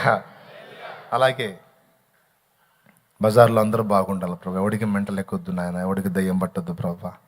ఎవడికి దయ్యం పట్టిందని నాకు మనశ్శాంతి ఉంటుంది నాయన. మా బజారుకు ప్రశాంతత ఉంటుంది. కాబట్టి మా ఊర్లో దయ్యాల పని ఆగిపోవాలి, మా బజార్లో దయ్యాల పని ఆగిపోవాలి, మా జిల్లాలో దయ్యాల పని ఆగిపోవాలి, మా రాష్ట్రంలో దయ్యాల పని ఆగిపోవాలి. వాటి పనితీరు నాయన బంధించబడాలని వాటిని బంధించాలి, వాటిని ఎదుర్కోవాలి. రోజు ప్రార్థన చేయాలి. మనం ప్రార్థన చేయకపోతే కదులుతాడా? సాధ్యమైద్దా? చెప్పిన అని ఎంతమందికి అర్థమైనాయి? దీంతో పాటు దేవుని ముందు గళమిప్పటమే కాదు, హక్కులు నిలబెట్టుకోవడానికి, న్యాయం అడగటానికి క్రైస్తవుడు అన్నవాడు కూడా ఎందు బాబు ఎన్నన్నా పడుతున్నావని అంటున్నారా అని నోరు తెరచి ప్రశ్నించాలి. రండి మోకాళ్ళ మీదకి ప్రార్థన చేద్దాం. దేశము కొరకు, దేశాధికారుల కొరకు, రాజుల కొరకు, మనుషులందరి కొరకు అన్న మాట మర్చిపోకూడదు. ఇలాగూ చేయుట దేవుని దృష్టికి అనుకూలం అన్నాడు. మంచిది, ఇలాగూ చేయటం మంచిది, దేవుని దృష్టికి అనుకూలమైనది. అది మీ సుఖానికి కారణమవుతుంది, నెమ్మదికి కారణమవుతుంది, గౌరవనీయతకు కారణమవుతుంది. సంపూర్ణ భక్తి, మీరు మాన్యత కలిగి సంపూర్ణ భక్తి చేసుకోవడానికి మీకు అవకాశం దొరుకుతుంది. ప్రజల రక్షణ కొరకు, వారి మార్పు కొరకు, వారి మనోనేత్రాలు వెలిగింపబడేట కొరకు, వారి జీవితాలు దిద్దుబాటు కొరకు ప్రార్థన చేయండి. మనం అడుగుదాం, వాళ్లలో పనిచేసిన మూర్ఖత గల ఆత్మను దేవుడు వదిలించున్నట్లు వారందరి కళ్ళు తెరవబడినట్లు, సత్యం వారికి బోధపడినట్లు ప్రభువా నా దేశ ప్రజలను దర్శించు, అధికారులను దర్శించు, రాజులను దర్శించు, రాజకీయ నాయకులను దర్శించు. వారెంత పొరపాటు చేస్తున్నారో వారికి అర్థమయ్యేటట్టు చేయమని ప్రార్థన చేద్దాం. రండి. హల్లెలూయా, హల్లెలూయా, హల్లెలూయా. 2 మాటలు ప్రార్థన చేసి ముగించుకుందాం.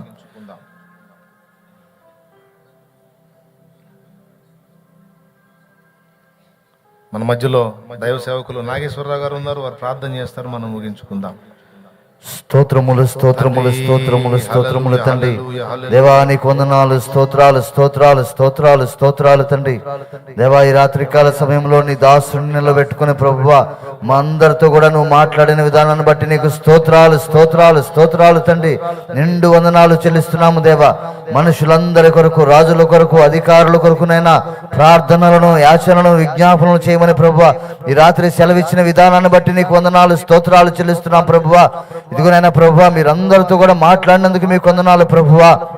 ఇదిగోనైనా లోకంలో క్రైస్తవుల మీద జరుగుతున్న దాడులను బట్టి ప్రభువా, ఇదిగోనైనా ప్రభు ఎంతో మంది ప్రభువా, ఇదిగోనైనా తండ్రి ప్రభువా భయంకరమైన తండ్రి ప్రభువా దూషణ చేత ప్రభువా క్రైస్తవులందరినీ కూడా మాట్లాడుతుండగా ప్రభువా ప్రశ్నించే హక్కు ఉన్నది కనుకనైనా ప్రభువా మీరు ఇచ్చిన ప్రభు హక్కును బట్టి నీకు వందనాలు, స్తోత్రాలు చెల్లిస్తున్నాం ప్రభువా.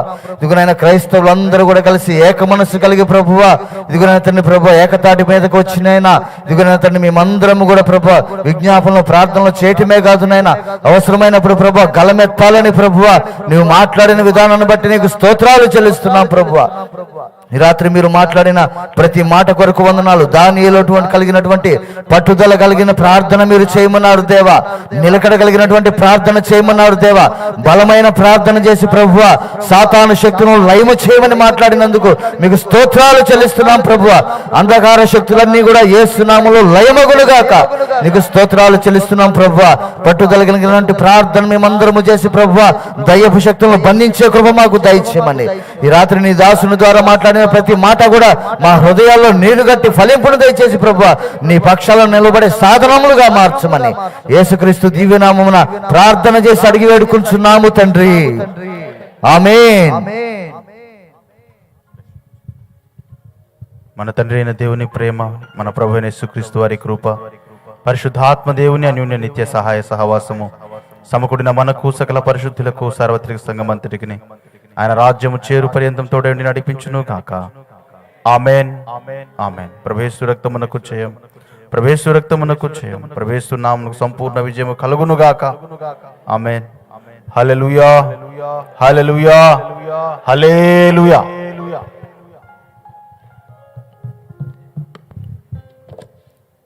ప్రార్థన చేద్దాం పట్టుదల కలిగి. అందరు కూడా విన్న వాక్యాన్ని హృదయపూర్వకంగా స్వీకరించి దానియేలు వంటి పట్టుదల కలిగిన ప్రార్థనా పనులు దేవుడు మనల్ని చేయనుగాక. ఆమేన్.